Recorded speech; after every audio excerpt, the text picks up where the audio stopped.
Hello, I am the Roninpawn, and welcome to a twitch.tv/Roninpawn live stream on twitch.tv/Roninpawn. You see anything different? You see the different stuff that I did? You see it? Do you love it? Isn't it great? Ah. It's so much nicer. Where are you? Hi, it's so much nicer now, isn't it? What are you talking about, Pawn? What did you do? It's all to do with Charlotte and Dave. I don't know what the main PC's computer's name is. I don't know what his name is. Hi, Porn. How are you, says Thakra. I'm ready to argue with anyone who calls me Porn, Thakra.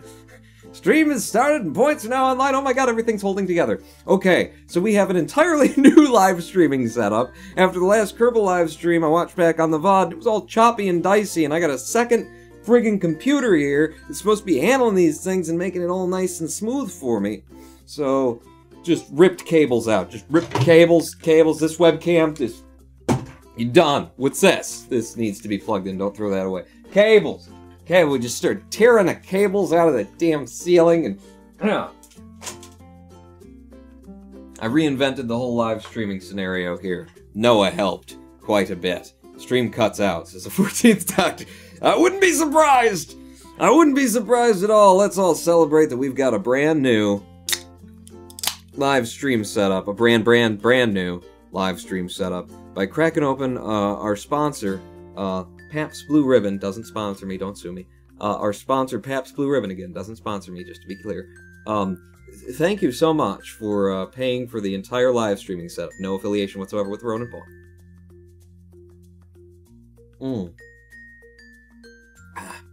Hello, generic music used in every clickbait top 10 video ever. Yeah. Yep. See my 12 Days of Clickbait Christmas series for where I first found this little piece of Kevin MacLeod's music.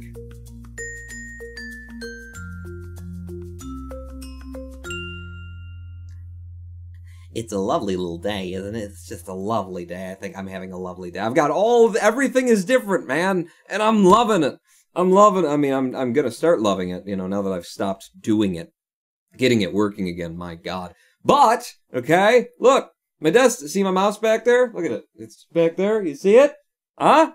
Yeah, it's all working. Ladies and gentlemen, boys and girls, welcome to our first official Zendnesday. It's Zendnesday, so I figured let's have a Zendnesday. Alright, and I don't remember, and I'm very sorry, I don't recall who it was who donated the game Everything to me, but guess what we're playing today? Angelus2141, cheers 5. You're playing Everything? This will be a long stream, says Angelus2141. My entire Steam list. I'm gonna go through every single time. No, it's the game entitled Everything. It kind of screwed us over with that, you know, having to say that every time you play the game. Welcome to my desktop. I mean, to everything. Welcome to it. Is there sound? Is there audio in the game? It looks like there's, ooh. Okay. First things you want to know about philosophy and spirituality, you want to have a good pentagram. Really helps, you know, contact the evil lord. Synchronizing buttons. Hey, we've got sound. This game belongs to, well, you know, in the pantheon of Zendology, nothing belongs to anyone, really. I'm gonna say this one belongs to Roninpawn, because that's me, baby. Yeah, I own it, me! My individual self, my strong personal identity. That's me, and I own it, and I own this. What? What's happening? It said to do things on the screen. I'm just seeing flickering lights. Well, oh, okay, I've got a little tail. I'm just moving the mouse around and things. Is it supposed to be this dark? Okay, there we go. Oh, hello. Yeah, okay, now I'm starting to see there's 3 dimensions going on here. X to think.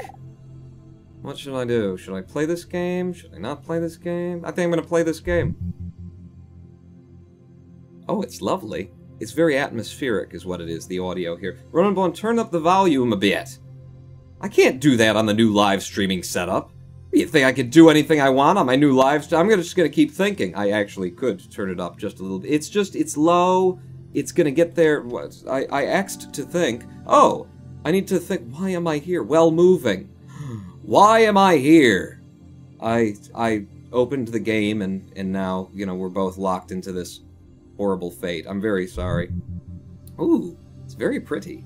It's very lovely. I'm sure that... See, the audio's kicking up on its own. It's just, it's gotta find its way in, is all. X to think again. Is this the beginning of what? You know, that's a very nondescript question. Is this the beginning? The beginning of what? The beginning of everything? Technically, yes, it is! However, there are dots and flecks out here, and I'm pretty sure they predate you, you little fleck. Angelus, yes, Pawn, own it. Join us on the capitalist side. Need leads to want. Want leads to desire. Desire is the path to capitalism. And Yoda. Oh, what? But I just stopped. This was the beginning!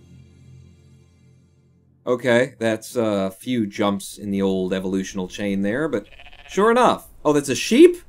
I thought it was, maybe crossed with a mosquito of some kind.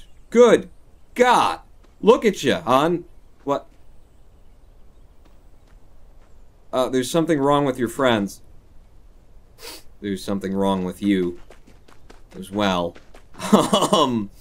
You know, I just came up with a really good way to, not have to do, model animation anymore in gaming. Oh, he pushed you out of the way! Hey! Buddy! What are you... Get over here! I'll push you out of the... Okay, this is hard to actually steer. Rather hard to steer. You are sheep. Thoughts, info added under help. Open animal category. Oh God, they're already defining me. My whole world is gonna be in small little boxes by the end of this thing. They know nothing of Zen. Cheer 5, do you have to shear yourself now since you always take something from the sheep? I am not controlling this. What's happening? Noah, have you hacked in? He might have taken crucial information while we were getting the live stream working. Crap! Crap! I'm not doing this! I'm definitely not pulsating on my face. I didn't do none of... Okay, I'm just gonna sit back here. Alright, I think the ghost of Alan Watts is he dead? I don't know, but I'm pretty sure he's got something to do with this. I am all in for a game that I don't have to even play. We can just sit here and talk about Zen. What, yeah, that's a tree. Sure, is it just gonna, like, go on its own? Am I occupying the consciousness of the sheep? And so it only goes where I want it to when I control it, and if I don't control it, it does whatever it wants to do?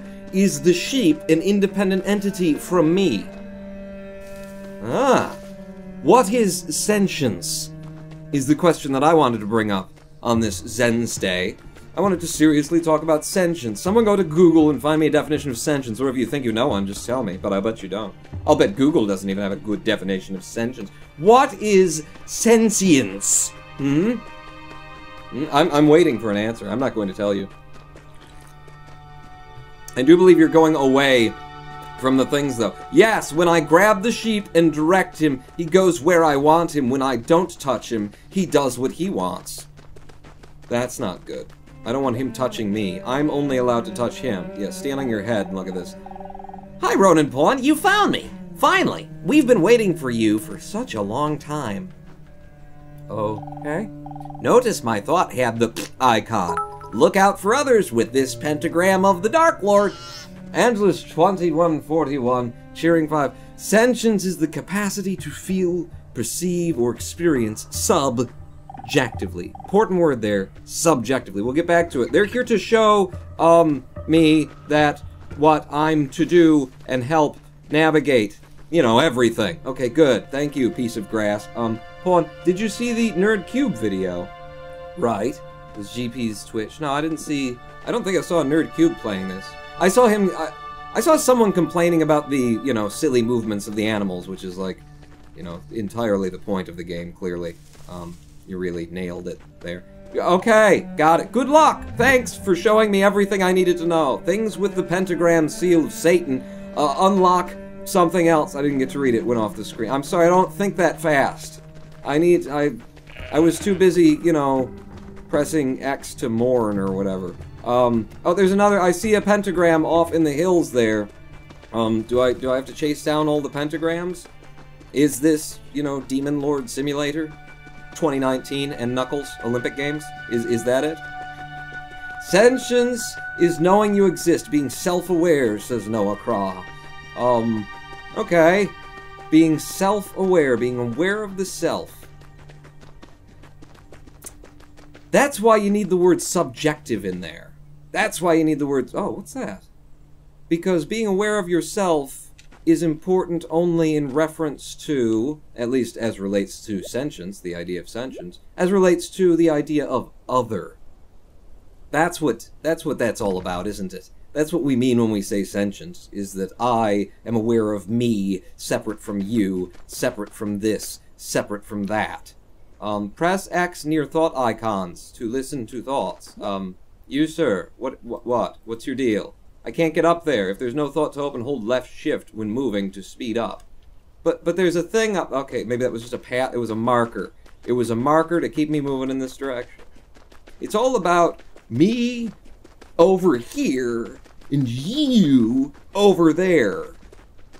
I am a sheep. Or at least the sheep is a sheep. It tends to walk around on its own. So I am inhabiting the... But that is... I'm not exactly sure. The modeling is not that great. I'm going to say a deer of some kind, like a doe, a deer, like a female deer. Ray, a drop of golden sun, me, a name I call myself, sentience, a blot of bullshit. Cheer 10, did you hear the meteor in the Detroit area? Was there a meteor? I didn't... Yes, of course I did. What do you mean? I'm tapped into everything. If there's no thought, there's a thought to... Damn it. These bubbles, they just keep leading me to places. You prick. I'm sure that rock wanted to talk to me. It's aware of itself in reference to everything around it. What is your self? Here's a question for you. What is self? We're aware of self. Is self merely the experience of being separate? Is that what self is? In which case, the next question that I've got for you real quick, and I don't mean to, like, jump over you before you like, get to something. Wait a second. If I point at it and hit X... Oh, now I can talk to it. Everything sings! Singing is how all things communicate. Vibration.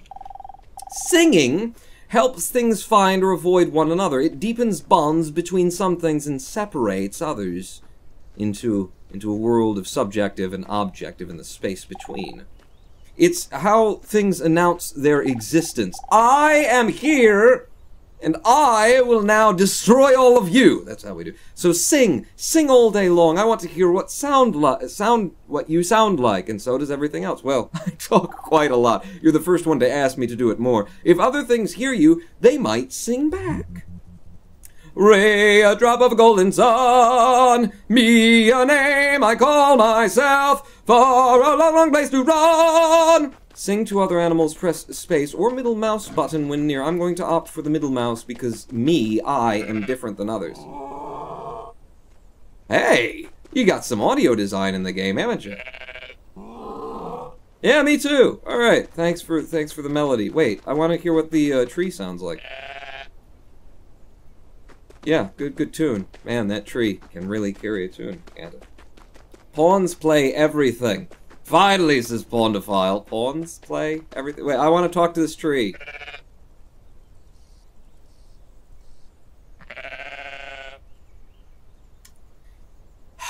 You and your lack of vocal cords. Piss off. Piss off. So now we know how to sing. Isn't that what all of it is really about? It's just about you, separate from me, separate from every other thing. You put every little thing in existence into a box. You have to define it and say what it is. Do you know, there's no such thing as a dog.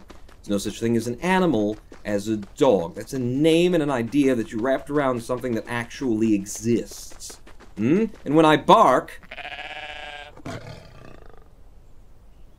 There is no roar from the mountain lion cougar on its head. There is no roar from the mountain lion cougar on its head.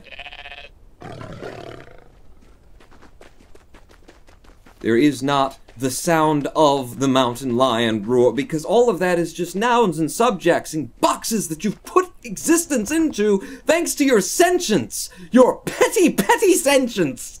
Where you separate the world into you and me and it and them and they and hi, how you doing? Okay, the rocks can move. How far back do you think sheeps go? Well, it's just like at least a quarter of a mile I've walked, and they were way back there, to be quite honest. You might not always feel it, but you took trillions of generations of sheeps getting mixed up all the way back to forever. You took trillions of generations of sheeps getting... I'm not sure that the language is quite written well there. But that's my petty self putting your language into a box. Flip-flop is just as easy a way to say it. It's incredible you made it through and finally arrived here. To being a sheep, talking to a rock in a video game. To be a live streamer, playing as a sheep, talking to a rock in a video. It is amazing that I got here. Jesus, what the hell was the point of it all? The other sheeps around here are reflections of you from back then. Are you suggesting I'm better than the other sheeps? From back then?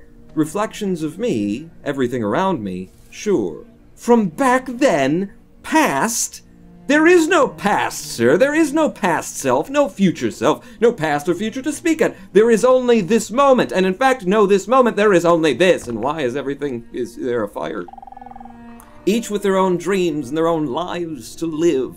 Individuality, sure. As you meet other sheep, plural, you will sometimes feel inseparable from them. You will occasionally experience oneness.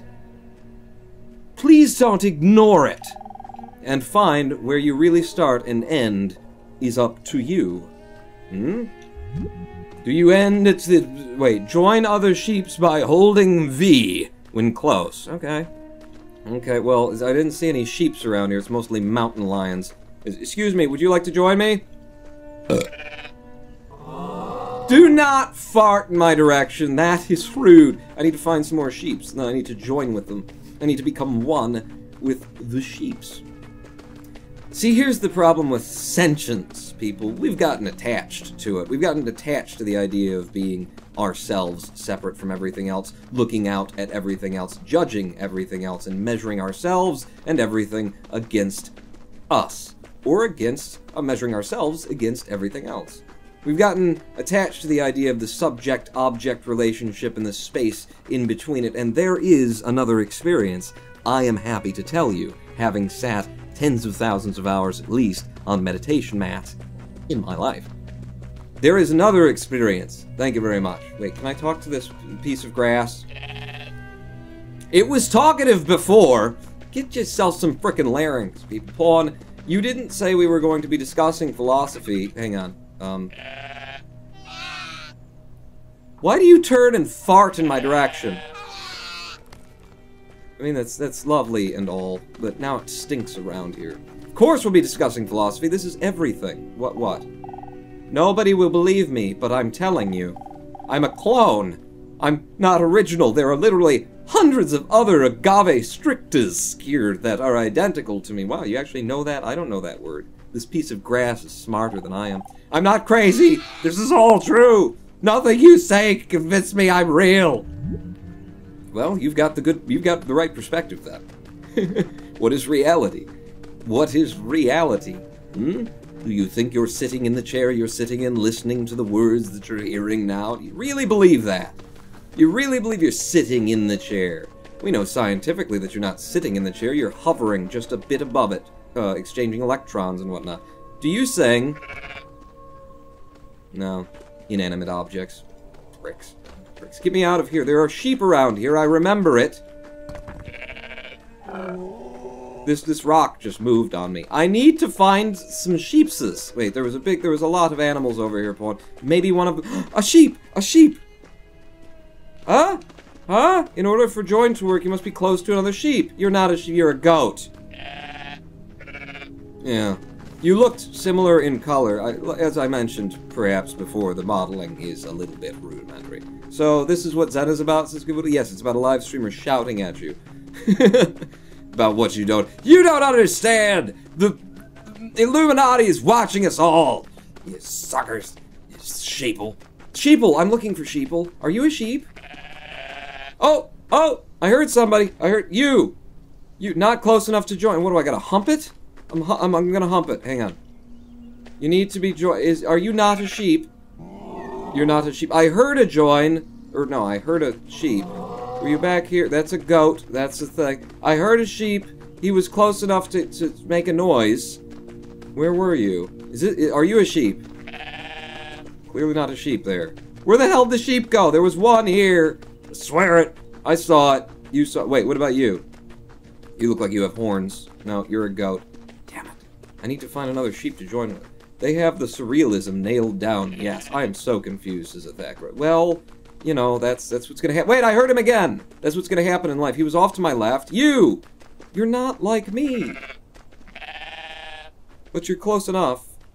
You're not a sheep, you're a goat. I was hearing a goat mang. What I was hearing. Damn it. The goal of the game, to find another sheep. And I'm so alone. You know, the game is speaking. It's telling you about your own experience. Sooner or later, you will feel this experience of being alone. All you want in life is another sheep to sheep with. But there are no sheep. There is just you and this rock that you bounce off of. Oh, the game steers itself right around the rock. I mean, the sheep. Are you sheep? No, you're not my kind. It's about being racist, the game is. I can't join with anything that's not me. Damn it. What about you? God, you're so close! You got a similar ba. Wait. Damn it, no. Certainly not. No. Yeah, you've all got horns. Good God. You said there were thousands of sheep that came before me. Where the hell are they? They've all pissed off. Walks up to elephant. Are you a sheep? Says Cavoodle. I'm seriously, I did want to get into some serious Zen here, and I mean, I'm not. Wait. That's a cow. Alright. You're definitely not a sheep. I'm not using my eyes. Eyes are for suckers. Yeah. That sounded exactly like me.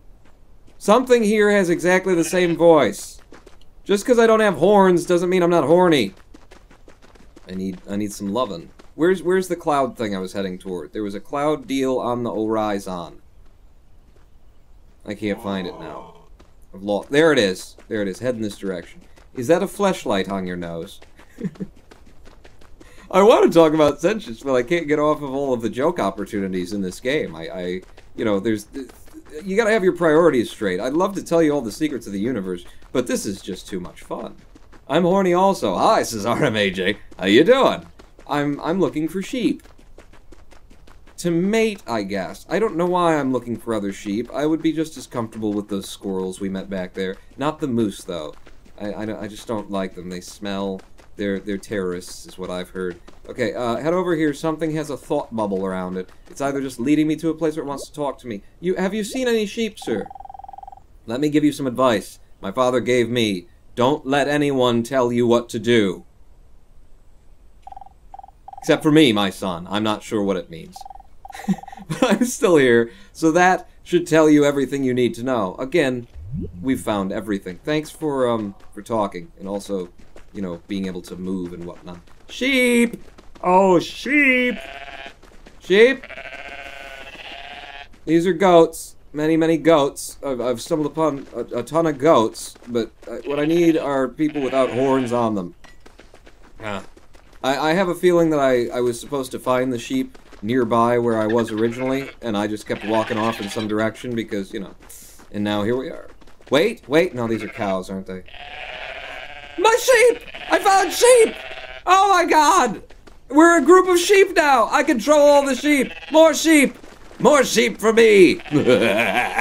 Everyone come with me, we're going to kill the goats! The goats are inferior animals! We shall strike them down and perform eugenics on them until they're all sheep. We'll cut their horns off.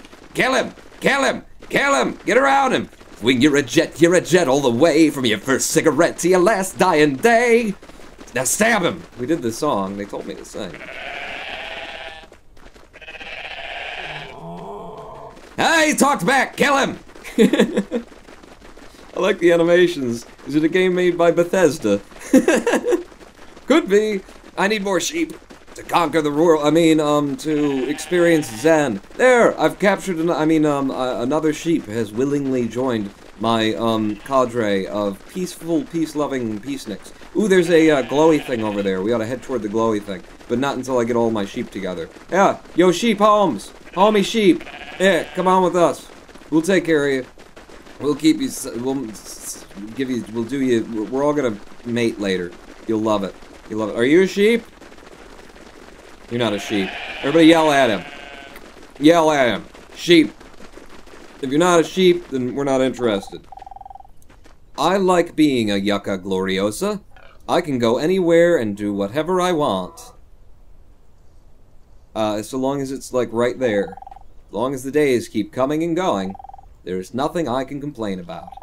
You need to apply more effort. I'm just happy to be here. Are you? Oh, yeah, that's lovely. I'm so glad for you that you're happy to be here. Wait, did I hear another brother sheep? Or was that another goat? If it's a goat, we kill it. Are we in agreement? It's a goat! Kill it! Ugh. No. When do I get the ability to murder my fellow animals here in everything? Because, you know, that's clear. That is a major part of existence, let me tell you. And thus, the horde of sheep grabbed their assault rifles and went on a genocide spree. Hello, Satan. There you are! Over time, you might find there's no right or wrong path to take here. What about finding the sheep? That was the only right path. I had to do that, and then this became available. In time, you'll find that there's no point to anything. As you explore, you might feel that parts of you need to go their own direction. A penis? Because you can't control everything at once. At least not yet. Thousands of hours on the meditation mat. Dance, puppets! Dance! Try letting go of a few things. Release some sheeps by pressing or holding C. Okay. Did I leave them behind? There! My sheep cadre is spread. Now you set up a new church, and we'll be back to murder all the disbelievers later. Wait, do you want to talk to me? Did I just wake up inside a nightmare of my own dreaming? Every day. You need to get me out of here. Please, get me out of here. Okay, we gotta get him out of here. But everybody, help the thing that is trapped in a dream of its own. Wait, can I have the... I want to talk to you. There you go. I'm just happy to be here. Thanks for saying hi. Everyone say hi. And then piss off. Get the flamethrower DLC. I'm just happy to be here too, says RMAJ. Aren't you though? Aren't you though? Wait, there's got to be some other place to go. Should I drop some more sheep? We'll leave some here. You guys, set up your... Wait, no, not one of them won't do. Set up your own church, alright? And then when I return in several thousand years, I will be very pissed off at the holidays you made for me. Christmas? Are you kidding? Have you studied none of my teachings? I'm going to drop more of my sheep. More of my sheep. Am I alone? I'm alone again. I'm alone in the world. Hello, Mr. Goat. Sheep, would you come with me? Come with me, sheep. Just the two of us. We can make it if we try, just the two of us. This live stream brought to you by Pabst Blue Ribbon. Not at all. Did you just see the stone fart? Oh, he farted and then he stopped thinking. The stone just died. Oh my god, right in front of me? Right in front of my love? Janet? The two of us. We were gonna repopulate the earth after we murdered everything that didn't deserve to continue being. I want to go talk to, you know, another piece of potted plant that's stuck in the ground over here. Yes, I would love to talk about Zen, but honestly, this is too engrossing. Really? Rolling your sheep along a surface of, and it's low polygonal, no animations. This is engrossing. It honestly is. This is my kind of game here. Ooh, okay, thought bubble followed by, there's an actual animal who's got the seal of the devil there. Okay, talk to the plant. Talk to him. Oh crap, go back. No! I hit C to go... Okay, I didn't get to find out what his thoughts were. He was probably stupid anyway. Most people are stupid. Oh, Janet has left me! Another divorce. Okay, excuse me, pardon me. I need to talk to, the satanic, what are you? Yeah, they do turn their ass at you before they do it. Hey! What do you make of all the small things around here? All the plants and little creatures. Are they here for you? Or are you here for them? neither. It's hard to imagine that everything could be here for each other. You're a Mahayana, aren't you? I'm Theravadan, baby. One love. I was actually trained in Mahayana Zen. And if you want to know what that is, look it up, because I don't have time. Because you can only see things from a sheep's perspective. Now that's an interesting... Yeah, that's a notion. I wanted to talk about sentience. Sentience. I can't, it's too engrossing. Just as I can only see from a Rocky Mountain elk's perspective. Zanus, a Rocky Mountain elk's Zanus' perspective, right. But if you want to, you can always see things from a little thing's point of view. Try it. Can descend to level below with left click. Descend. Get close to something small and hold down, I believe, left click. Selecting using WASD in the mouse and release to enter. Can descend to level below. Okay, you look like a small-ish thing. Can I... Okay, descend. Release to enter. We are no longer a sheep. We are no longer a sheep. This seems a bit smaller than I... Where's the sheep? Oh, there he is. So that was us. Now this is us. What am I right now? Did it tell me and I missed it? What am I? Oh, I can sing, though. That's the sound of me singing. Huh? Can descend. Hold. You are pine seedling. Opened tree category. Bonding info. We need more pawn-themed fake history porn memes. Yeah. Clearly, I mean that's what life needs. Wait, now if I don't touch him, because the sheep did things if you didn't touch him, are you gonna start like moving around? He starts moving around. I didn't realize that plant life could travel on that speed. Hi, friend. It looks like you've seen things from a little thing's point of view. What are you saying? It's big enough. Now you might be wondering what it's like to see things from the other way around. The other way around. To see things from a bigger thing's point of view. Okay? Out of all the points of view you find, which one is the right one? With your sentience. That I keep wanting to talk about, but I can't get there. Because I'd have to stop playing the game, and it's interesting. Get close to something and hold right-click. Similar mechanics to before, eh? And then I can become something larger. Alright, well, holding shift now to move as fast as this little thing can ascend to level... I can ascend to that rock? Is that... Oh, no, I have to look up? Look up to... It's really pulling my view upwards. I'm not close enough. Get close to something big, and then hold down. I mean, I would think that that's a bit bigger than I... Oh, excuse me. I'm curious. What do you have to say, little man? Walk up to you? Sunny spring days are probably my favorite. What the hell are you? I can't even tell you're so small. I just like to watch the sky. Cool. I want to become you. Oh, he's like a little cricket. He's like a little cricket, he is. Sing. I've got a cricket now. Okay, I'm finding that bipedal things, even on the bug level, are faster than the plants. South Park, Pabst Blue Ribbon and white trash. It's a deadly combination that can lead to prison time and children being taken away from their homes. I too often slip into an English accent to be considered white trash. Thank you very much. Someone's on a drug trip, says Noah Cross. Am I? I should become another thing, shouldn't I? Can I, if I just keep singing, do I figure out what I am? Like, can I get a name just by standing here and being it? I swear that happened before. Stand here and be the cricket. Be the cricket. Be the cricket! It's not doing anything. I'm gonna talk to this rock. What? Of course I feel pain too. What a stupid question. Huh. Kinda was. Perspective. Sanity. Identity. Self. Sentience. Snails. All of these things. All of these things I'd like to talk to you about. Imagine for a moment. Imagine. You, human being, decide to go and get yourself a little goldfish.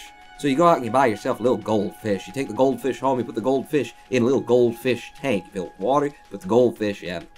When you look down at the goldfish, you see the tank, you see the wall behind the tank, You can put the goldfish in the window and it'll bake and then you can eat it. You can put it in the window and you can see beyond the goldfish tank out into the street and across the street and see people walking down the street and houses built and horizons off in the distance. And you assume, because you can see all of that, that your perspective and what your eyes are telling you is the truth. And the goldfish, whose eyes only see maybe a foot or two ahead of him, in sort of a blurry fashion, who when you approach the goldfish bowl just sees kind of a big blob of color, you assume that his perspective is flawed and lesser than yours, because you can see the goldfish and the things around it. That's a pretty big assumption, isn't it? I find it a little difficult to say what the subject matter of this seminar is going to be, because it's too fundamental to give it a title. I'm going to talk about what there is. Now, the first thing, though, that we have to do is to get our perspectives with some background about the basic ideas which influence our everyday common sense, our fundamental notions about what life is about. Ideas of the world which are built into the very nature of the language we use and of our ideas of logic and of what makes sense altogether. And these basic ideas I call myth, not using the word myth to mean simply something untrue, but to use the word myth in a more powerful sense. A myth is an image in terms of which we try to make sense of the world.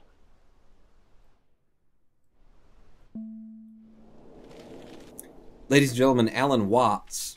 Alan Watts, hipping you to a little bit of Zen, just getting you started even. I'm a centipede! And there's a thing here that wants to talk to me, but I can't even, when I'm far enough away for it to hear it, I can't see it. This might be my last spring. It was nice knowing you, Roninpawn. How did you know my name? It knew my name.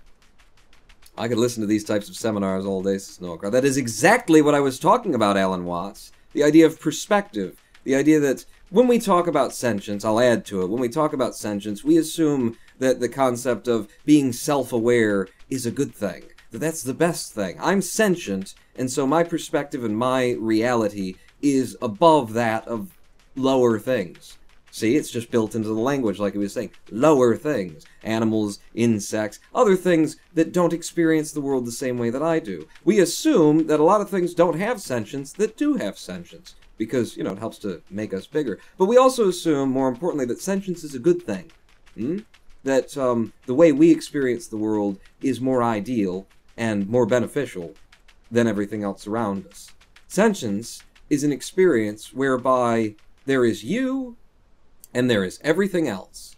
And you, being a sentient being, know exactly what I'm talking about and know exactly what Buddha, Shakyamuni Buddha, taught 2,600 and some odd years ago. That to be sentient is to suffer. Sentience is suffering. To feel the separation between you and everything around you. That isn't necessarily real, it's just your way of perceiving it. Sentience is inherently, I am a subject, the world is an object, and I am witnessing it, witnessing me again, and there's a space between us, and that space can never be reconnected. Is this a pile of shit? I'm pretty sure I just found a pile of shit.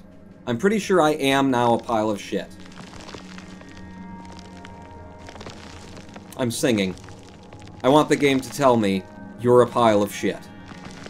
The Buddha is a pile of shit, in case you were wondering. And you can say that to any Zen person. I'm a dirt chunk! Yeah, sure, game. Ooh, dirt chunks move pretty quick. Faster than bipedal animals. Dirt chunks got places to be. We assume that sentience is better and sentience is above all the rest, but let me tell you something. As a sentient being, you are capable of experiencing existence differently. Your sentience, your seat of consciousness, And I'm talking scientifically now. I'm not just making things up, although I can, if you'd like me to. What do you have to say? You're a special guy. A world that peoples.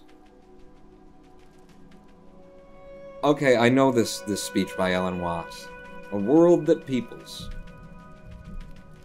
It is in the nature of the world to people, just as it is in the nature as a human being, of the apple tree you grow out apple, of this physical universe the flower in just exactly the same way that an apple grows off an apple tree. So let's say the tree which grows apples is a tree which apples, using apple as a verb. And a world in which human beings arrive is a world that peoples. And so the existence of people is symptomatic of the kind of universe we live in.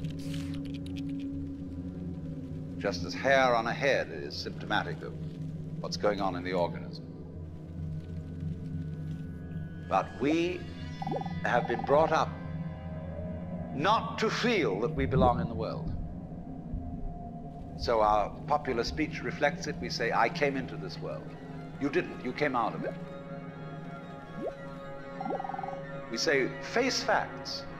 We talk about encounters with reality, as if it was a head-on meeting of completely alien agencies, and the average person has the sensation that he is a somewhat that exists inside a bag of skin, a center of consciousness, which looks out at this thing, and what the hell's it going to do to me? I recognize you. You kind of look like me, and I've seen myself in a mirror, and you look like you might be people. So maybe you're intelligent, maybe you can love too. And perhaps you're all right. Some of you are anyway. You've got the right color of skin, or you have the right religion, or whatever it is, you're okay. But there are all those people over in Asia, Africa, and they may not really be people. When you want to destroy someone, you always define them as unpeople.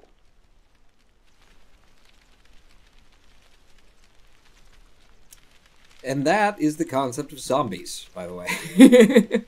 That's why popular literature is filled with, you know, zombies and stuff like that, and why it's such a fun thing. Wait, I want to be a mushroom.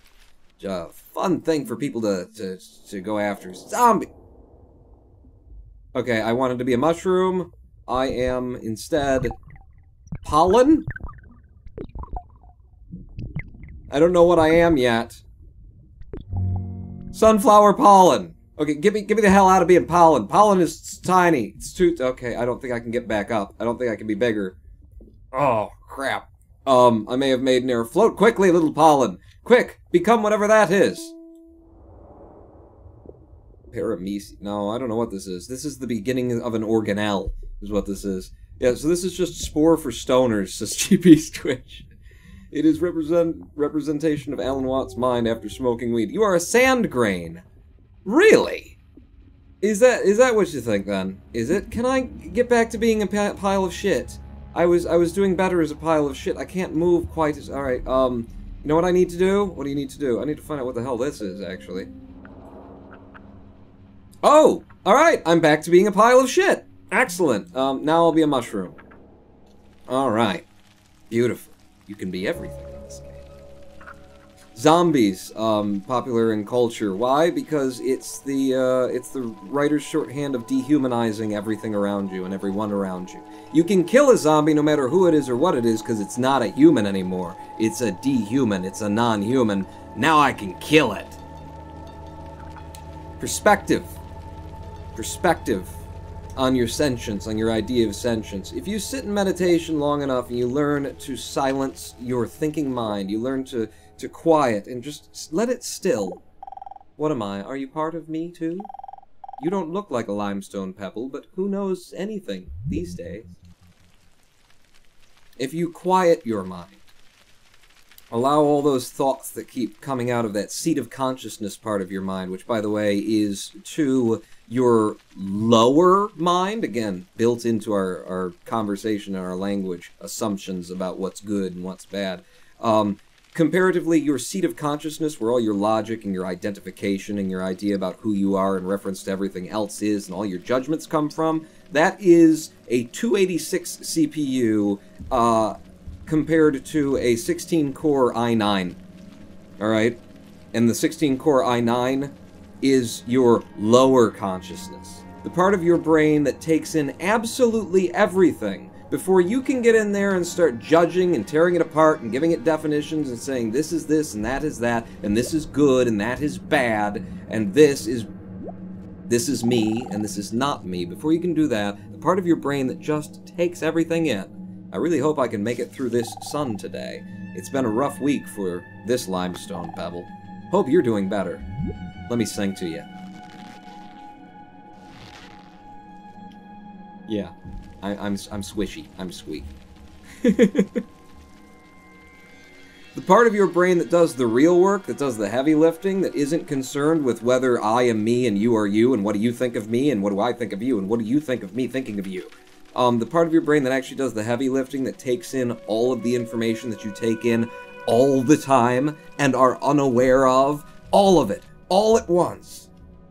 Sight, hearing, touch, taste, senses that we don't even talk about, like, you know, weight and oh, don't go running off on me, little mushroom. I'm off on a tangent now.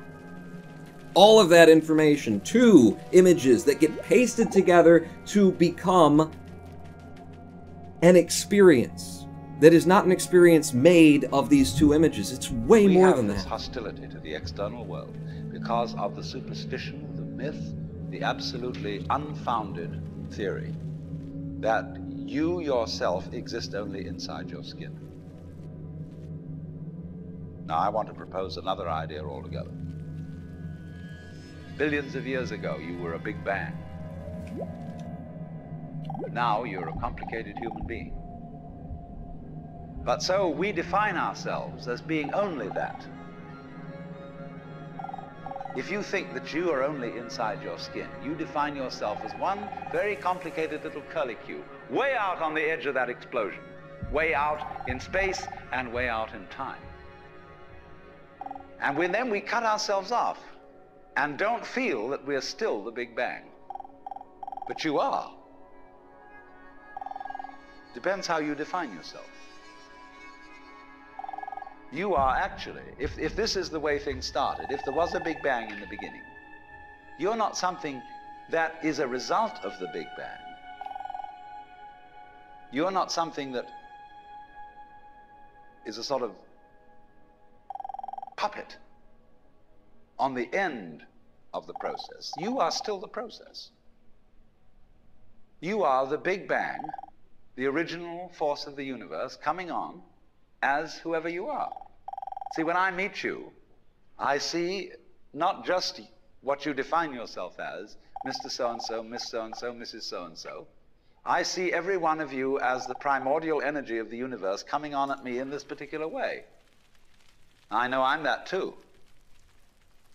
But we've learned to define ourselves as separate from it.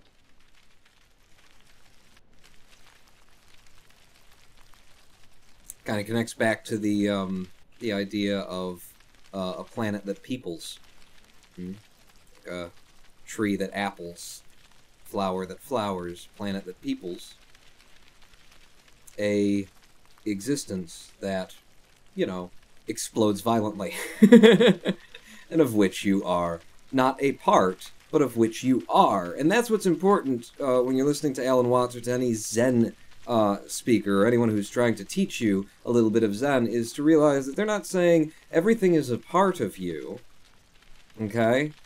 They're trying to get you to realize that everything is you. You are everything. And you contain everything, because you're bigger than everything. And this is really tricky to get your head around, you know? How can I be everything? But Alan Watts is laying the groundwork there, the framework for it, as we run around being a little mushroom here, trying to set out some basic premises. You are an extension. You are the Big Bang in the process of Big Banging. This is just what happens. It's actually quite fatalist when you get down to it. Wait, this isn't KSP, is it? Says GP's Twitch. Ah, you're just catching on now. What do you have to say, little twig? I sometimes want to just give up. I've tried to find meaning here, doing what I like doing, or at least what I tell myself I like doing. But it never feels right. I always feel just stuck, not going anywhere. that's kind of the fair description of how I found Zen. What brought me to Zen, what made me keep looking for something. Because I spent, you know, the first 20 years, more than 20 years, first 25, 30 years of my life, first 15 years of my sentient life, is how I think of it. Trying to find a way to feel right in the world. And what I went for was I always picked things out that, you know, made me feel good. Right? I liked playing guitar. I liked the idea of being, you know, in front of everybody on stage playing the guitar. Woo-ha! That sounds like a good deal to me. So I threw myself into guitar. And I learned guitar. And I'm not very good at guitar because I got bored with it before, you know, and I realized it wasn't particularly better than any of the other activities I'd taken on. And I did that over and over and over again throughout life, just bouncing from thing I enjoy to thing I enjoy to thing I enjoy until I didn't enjoy it anymore. And I could never, you know, get any further than that. A very beautiful thing you can do, and that's dancing. To dance is to move in a pattern and not towards anywhere in particular. I wrote a story, well, I don't know what you'd call it, a poem maybe? Called Why to Dance, once upon a time. Thoughts absorbed into the mind, great. Go ahead. To make yourself the destination and to enjoy never quite arriving. Dancing always takes two, but the more, the merrier. Everything dances a little differently, so try doing it with different things. Okay, how do I dance? Press 8 to dance. Okay, do I need two things? Does it have to be the same thing? 8.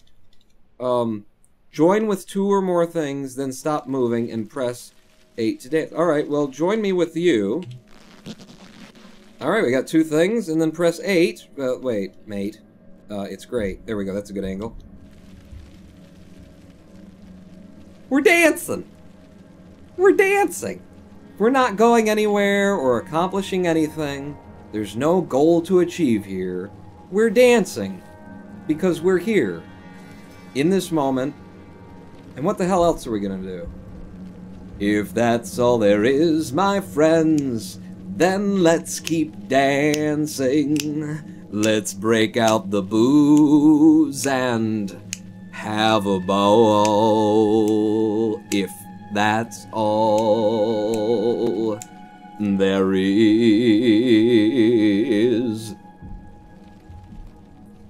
A poem?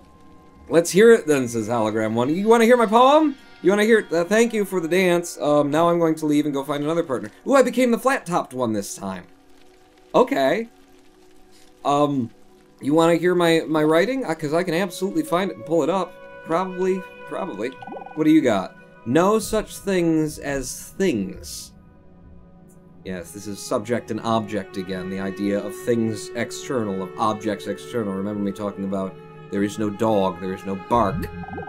What I would call a kind of a basic problem we've got to go through first is to understand that there are no such things as things. That is to say, separate things. That is only a way of talking. If you can understand this, you're going to have no further problems. I once asked a group of high school children, what do you mean by a thing? And first of all, they gave me all sorts of synonyms. They said it's an object, which is simply another word for a thing. It doesn't tell you anything about what you mean by a thing. Finally, a very smart girl who was in the group said a thing is a noun. And she was quite right. A noun isn't a part of nature, it's a part of speech. There are no nouns in the physical world.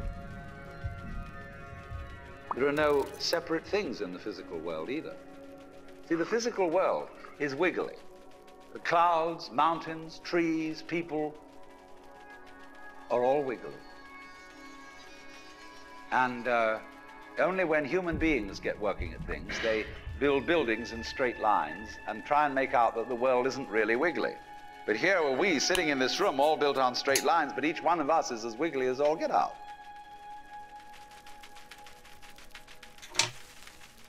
Are you wiggly? Are you wiggly? We're dancing! And when we danced, we decided to make babies.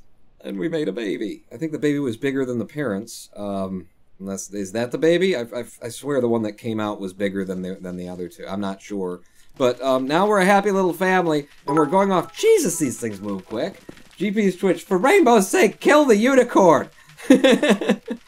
I know that you didn't say unicorn. No, no, no! This is great! We can be spiders now! Spiders, everybody loves spiders, right? Especially the little ones that just oh, everybody loves them, right? Ooh, hey, do you want to talk to us or eat us? I feel very sad today. To be honest, I've been sad all week. The other insects won't play with me, and I don't know why. They call me a weird cricket and kick me around. Will you be my friend? I don't have the ability to be your friend. Sadly, the game thinks that I should only... Alright, I'll be your friend. I'm a cricket now. Eat the spiders! Eat the spiders! There we go. Let's play with this sad little cricket. Oh, he's fast. Can he jump? No, that's spacebar does the jumping. Or makes the... It's the singing he does. You guys want to hear my poem?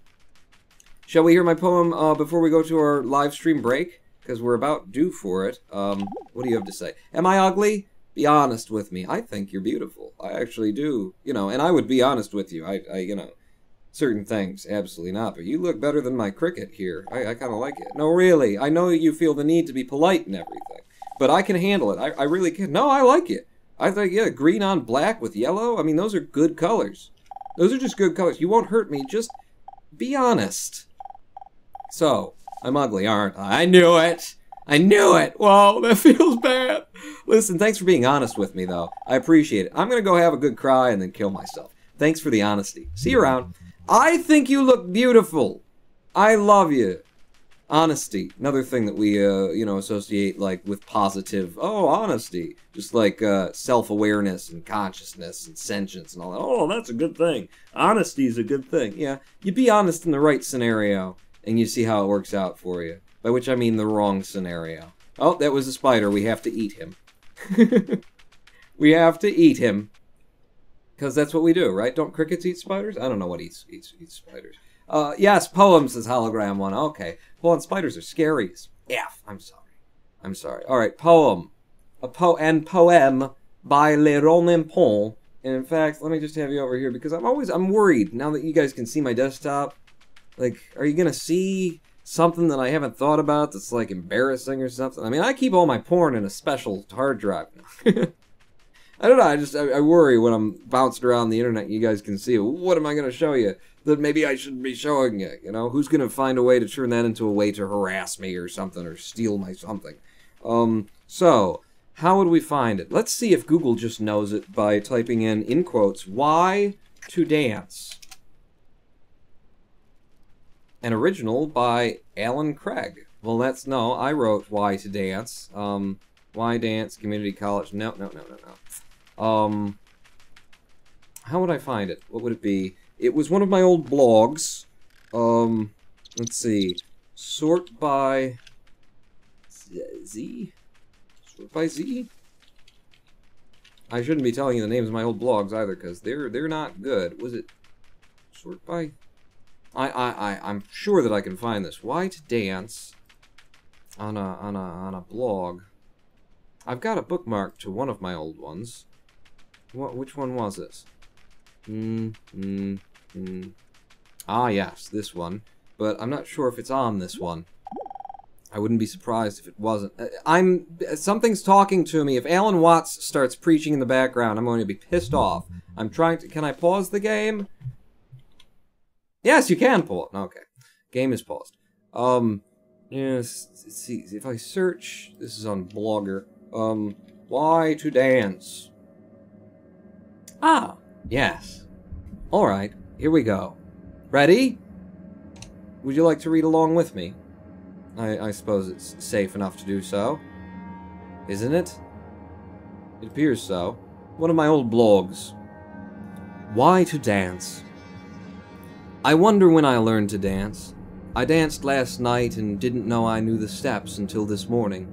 She took my hand quite unexpectedly, a beautiful girl in a sundress, soft face, rose-petal skin, catty, curly, gently smiling lips.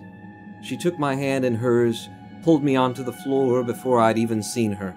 All introductions were made mid-dance. I don't know that I've ever danced with a woman before, though I'm sure I'd never truly danced before I danced with her.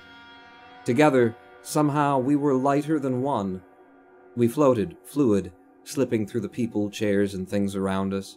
I imagine she was leading then. Anyway, it wasn't me. I was being drawn, not pushed or tugged, but coaxed along by an invisible force, the way a fast-flowing river moves around you when you give yourself over to it. Then, a whirlpool. We spun so fast and free. I let her go for fear I'd hurt her arm in holding on. The people around us smiled, felt our joy, and all began to dance as well. At some point, music began to play. We hadn't waited for it, after all.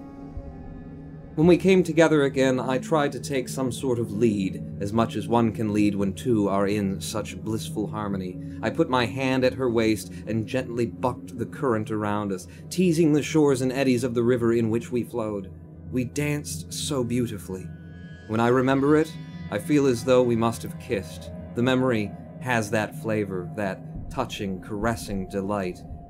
But we didn't.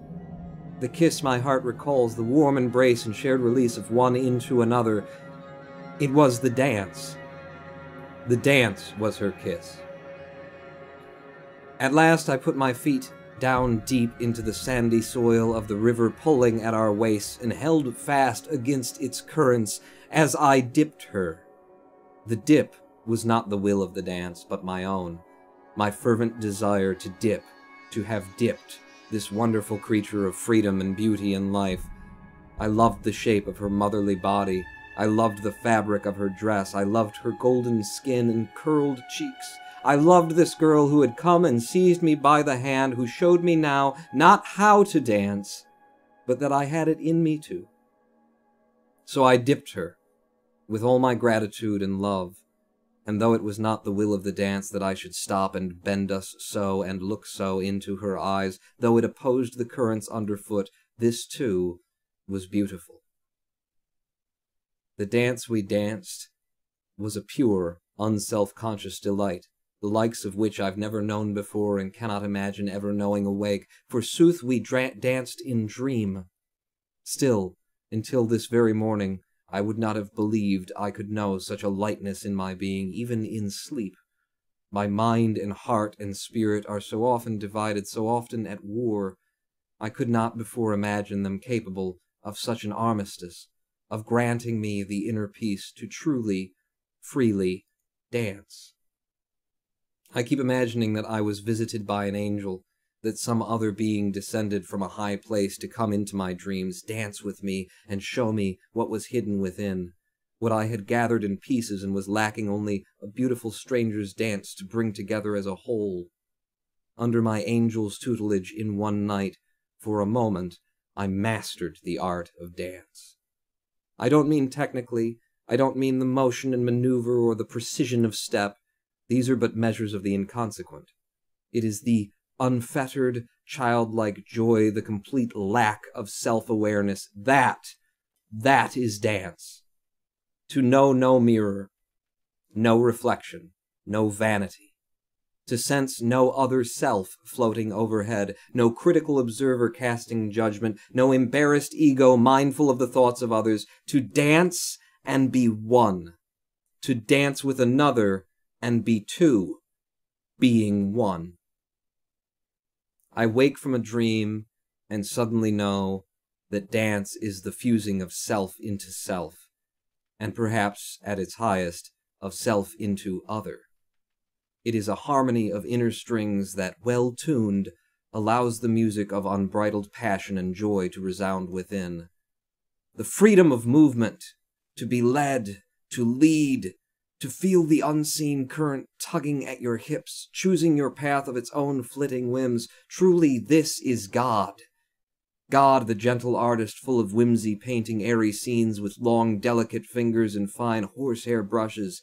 He painted a tree, made the tree to leaf and flower, made the leaf and flower to fall, and in their falling, God painted the dance, and was much pleased. But God painted man to dance better. For when leaf falls, its dance is falling, its complete submission and perfect obedience to the master artist's stroke. Man's dance is better because his dance resists the fall.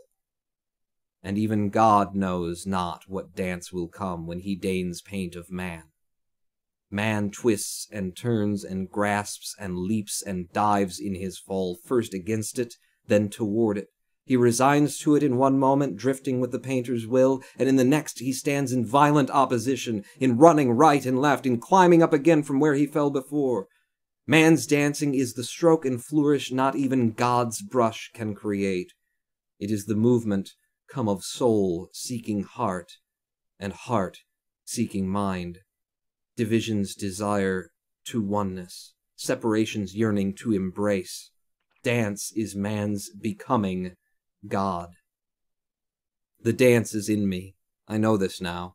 I've danced this union, if only in my dreams. My heart has loved purely, my soul has felt the invisible's ebb, and my mind has known only the now. That is how I danced with the lovely girl in the sundress.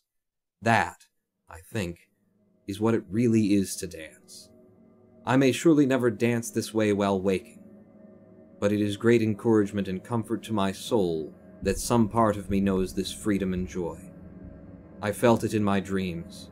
It's there, somewhere inside myself. I know not only how, but why to dance. Why is Pawn reading this? This is the secret to every poem. It's a poem I wrote, or a thing I wrote, that I would have to call a poem because what the hell is it? What the hell else is it? On a blog back in the day, when I had the dream, as mentioned.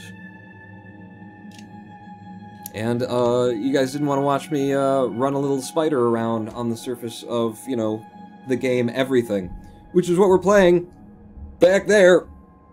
But we've come to our first midstream break, so I will leave you with the dance. May you postulate it, may you consider it. May you consider what it is to be one, being two, being one. And we will be back. We will be back, just after I figure out how am I gonna do this. Settings?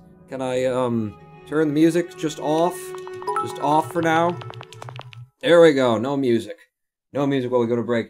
Out There edition, Chip 2 is almost out. Out There edition, okay, so Out There, which was a game that I very much enjoyed and played on the YouTube channel, is, getting a new edition? A new release?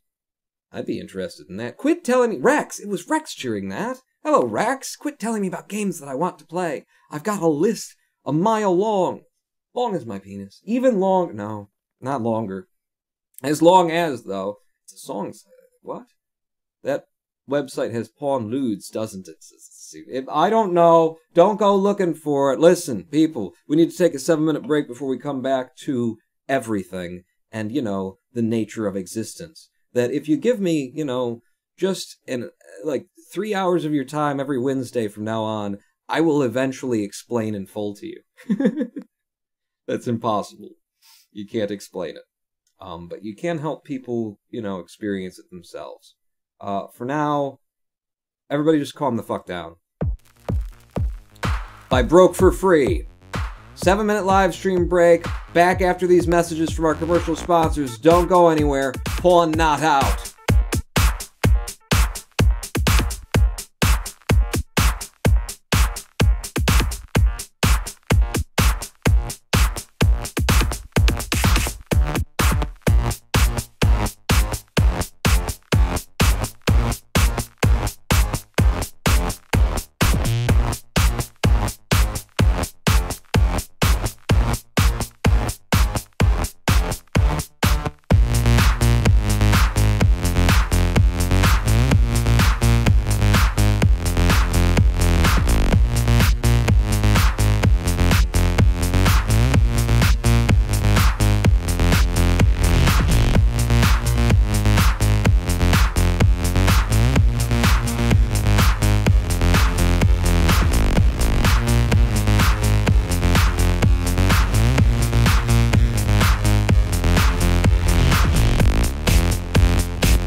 I got the timing right. Hello, I am the Roninpawn, and welcome back to Zendnesday. Is lateness allowed in Zen?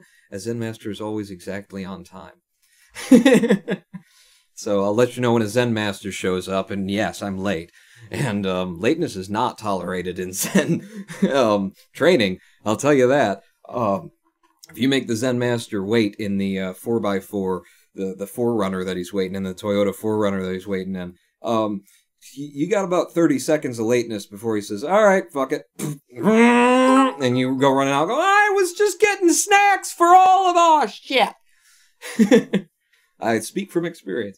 No, I don't think I was ever left behind, but it happens. Tier 5, want a juice box? I just found 3, says Rex Gates. You found 3 juice boxes? Yeah, okay. Don't go shipping me a juice box, Rex. It'd be a really funny joke. Don't do it. You already sent me this little damsel in distress. In case you missed last live stream, Rex first sent me this hair, which when I wear it is my hair. It's real. It's my actual hair. It's not a wig.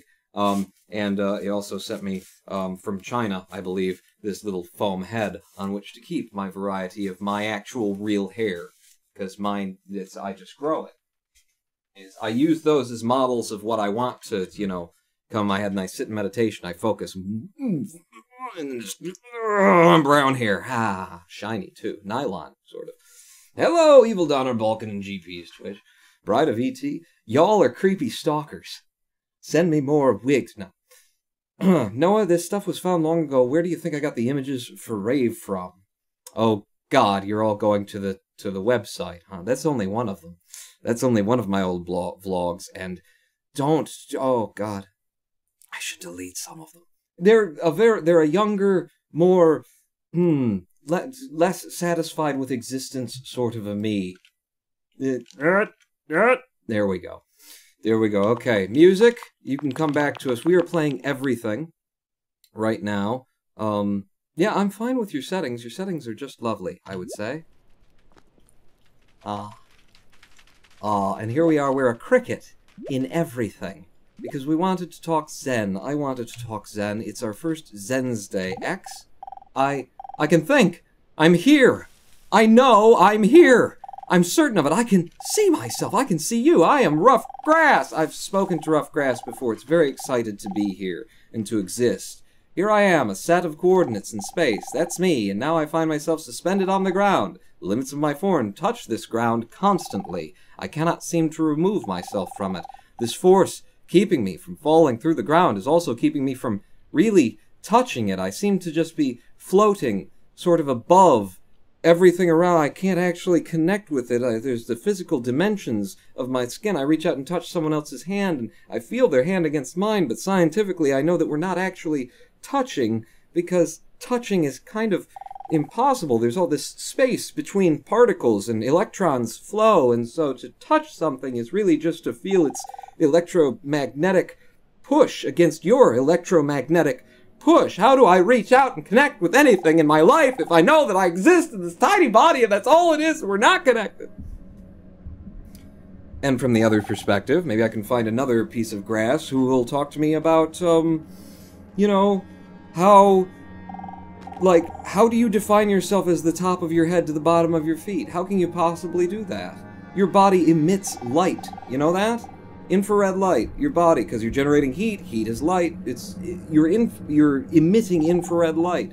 From the moment that you were born and you were pulled out of the womb, okay, you started emitting light. The first time that somebody took you outside was this moment that your light started traveling.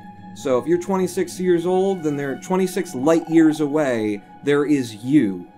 The light from you is being emitted 26 light years from here. You are communicating with Alpha Centauri, is what I'm saying. Yep, it's true. It's true. You did it. Want a quantum mechanics response, says Rex Gates? Okay. Yes, that's exactly what we're here for. One thing I keep meaning to do is post this really kinky picture of a guy in bondage that I'm not convinced. I'm not convinced. Unconvinced is Pawn. You're not unconvinced. Damn you, language. Damn it. You know, in hindsight, I really should have picked the lumpia, not the party snacks. The lumpia? Well, I don't know what that is. How can you define yourself as... What the hell is that? There's something flying. There's a butterfly up there. I want to be the butterfly.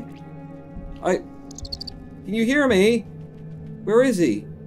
Where is he? Depends on where the sun is and where the shadow's being cast. He's right above me. I can't look straight up. Aim at a thing that's bigger than you to become it. Come here. Come here. I see you flying up there. I'm too small to reach him.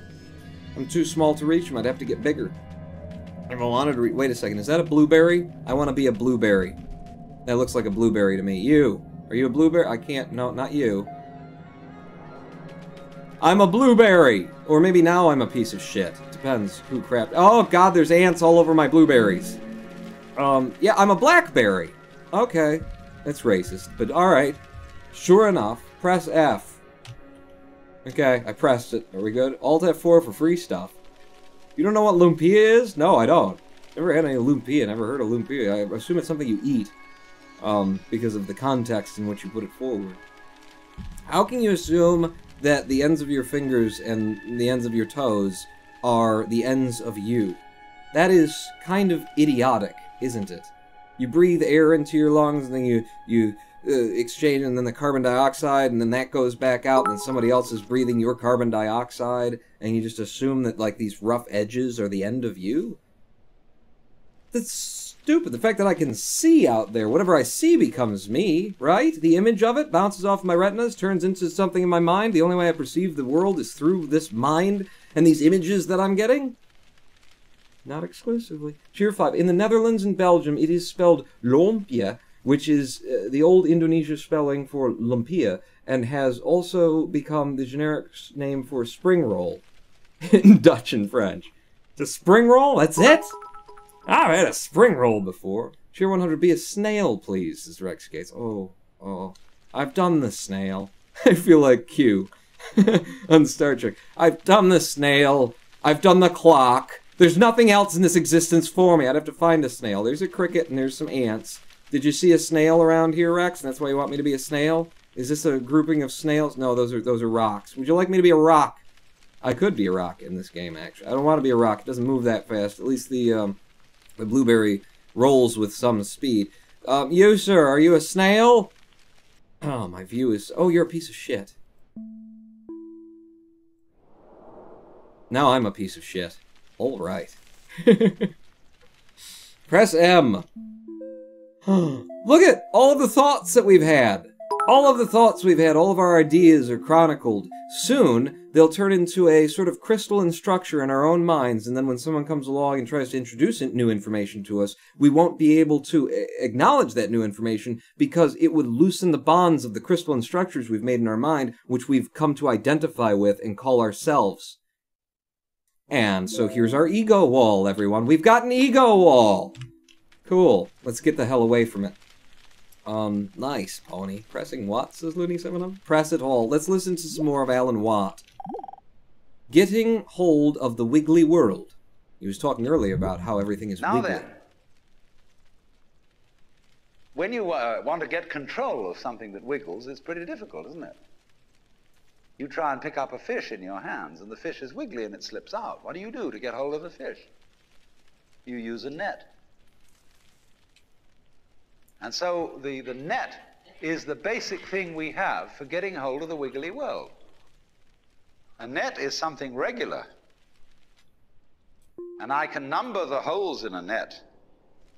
So many holes up, so many holes across.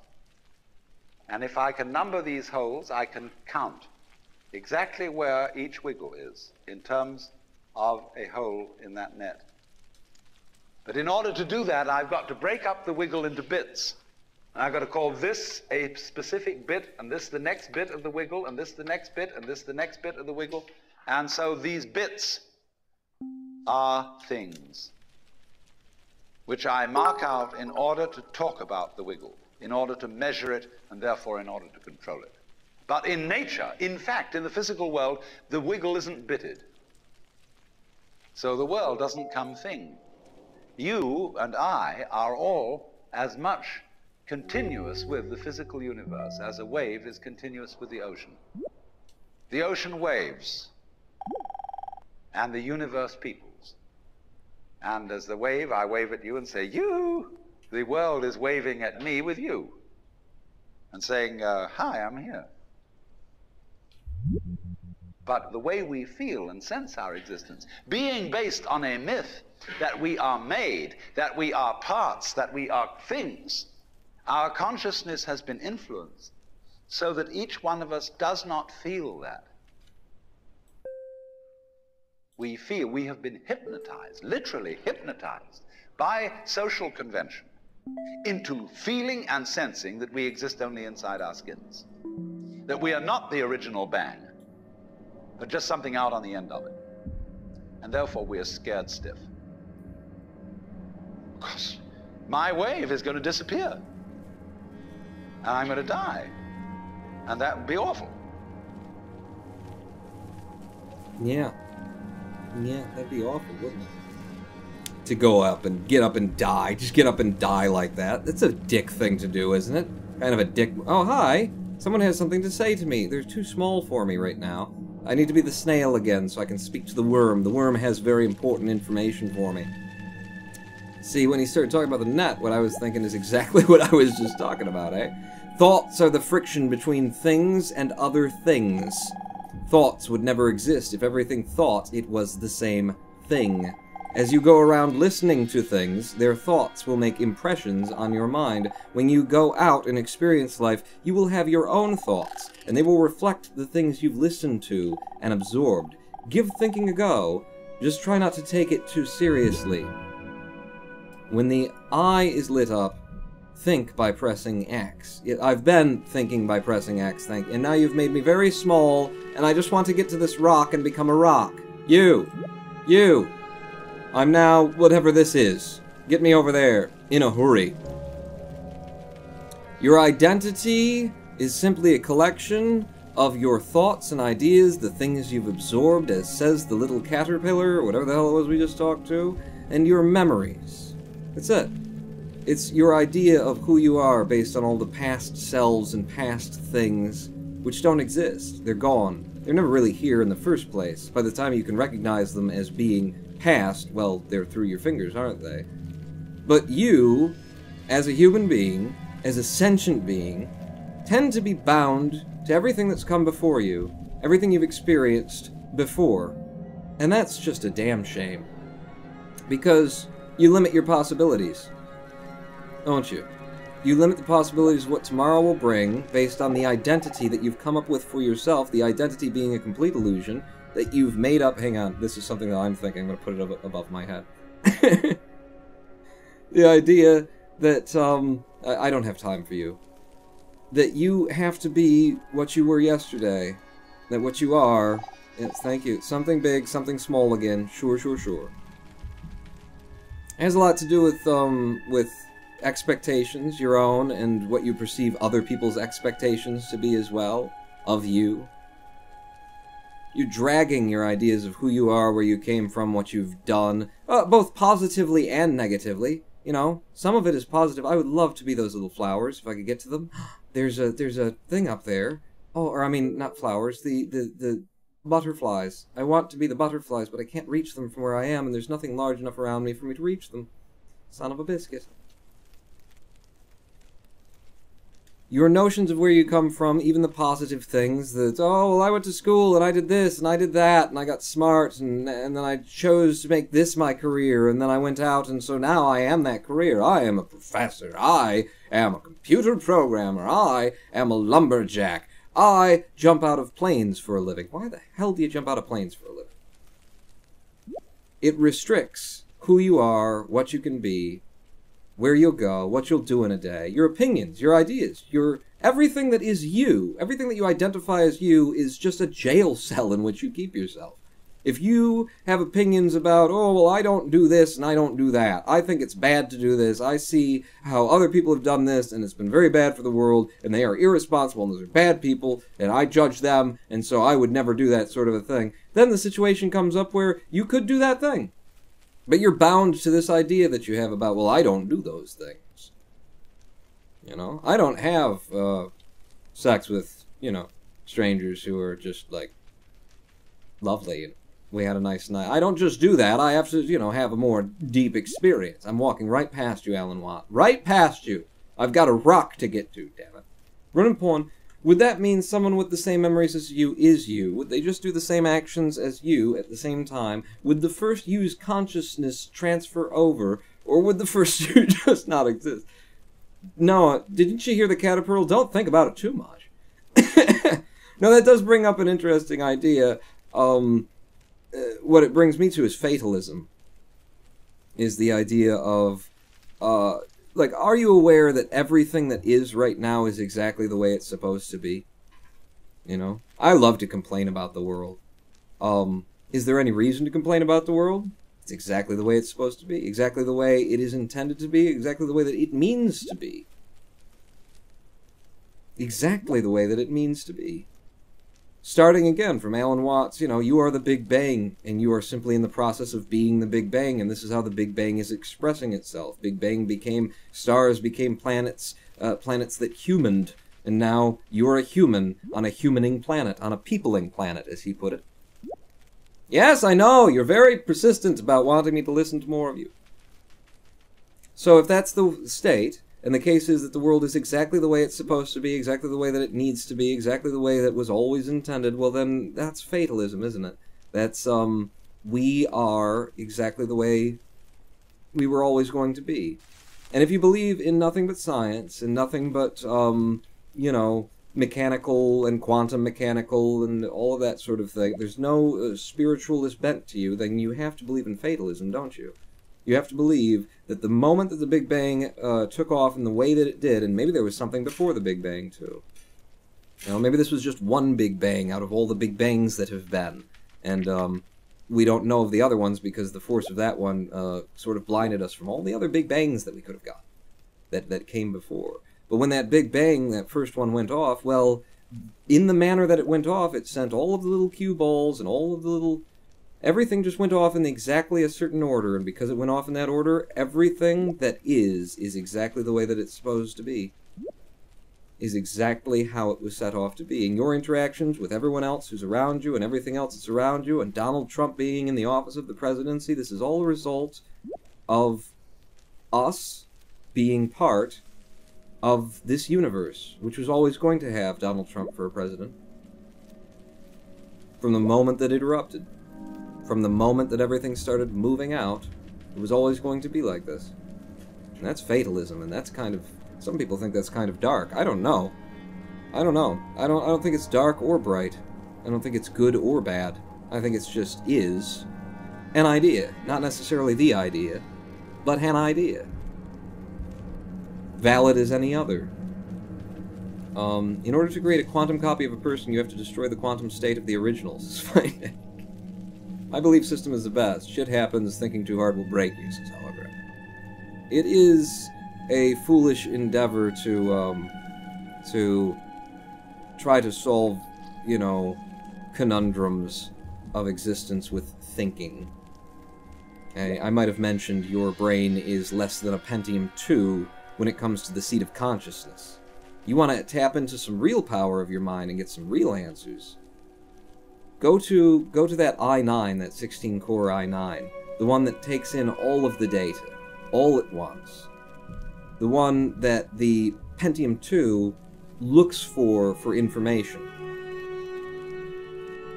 I was thinking about this earlier today. I know I'm doing absolutely nothing in the game. That's to be expected here. I was thinking about this earlier in the day. You walk into a bar, a restaurant, a club. Let's say a bar because it's an easier sort of concept. I think it's more visceral of a description. You walk into a bar, you walk through the doors, and you immediately get that feeling like something's off here. Ooh, I should just turn around and walk out. Something is off here. Something's not right. I think anyone who's been alive long enough has had that feeling of just knowing that, ooh, you know? Maybe you had it at a job interview or something. Looks like a good job. On paper, it's a good job. The way he describes it is a good job. But I stand here listening to it and thinking about me doing the job. And it's not that I'm thinking it's going to not be a good experience for me. I just got a feeling that I can't shake. That it's just wrong. That I shouldn't do this. And then, 2 weeks later, you're desperate, you take the job. And then how did that work out for you? Tend to be proven right. So imagine you walk into a bar and you walk through that door and you get that feeling. That feeling that no one can quite, you know, that science would say, ah, it's just, you know, you get that feeling. And you look around the room looking for kind of a source of that feeling. Why do I feel this way? Is there something really out of place? That kind of thing. You lock eyes with a dude on the other side of the room. And he doesn't look happy to see you, and you've never met him before, and he's never met you before. But the two of you are immediately like, let's stay away from each other, kind of a thing.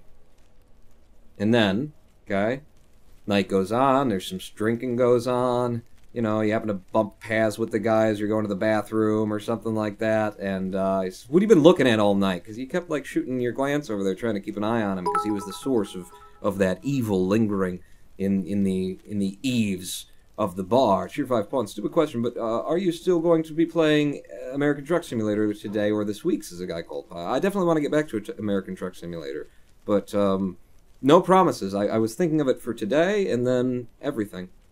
And then everything. And it just made more sense. You bump into him, and, you know, some words are exchanged, and boom, there's a bar fight, and then you go back to your mind, you know, right when you came in, you say, how did I know that?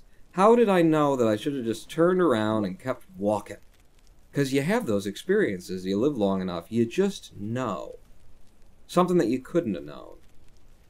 And this is one of the reasons why I have so much trouble with know-it-all atheists. Because they love to dismiss things just out of hand, without using the scientific method whatsoever. Just dismiss them.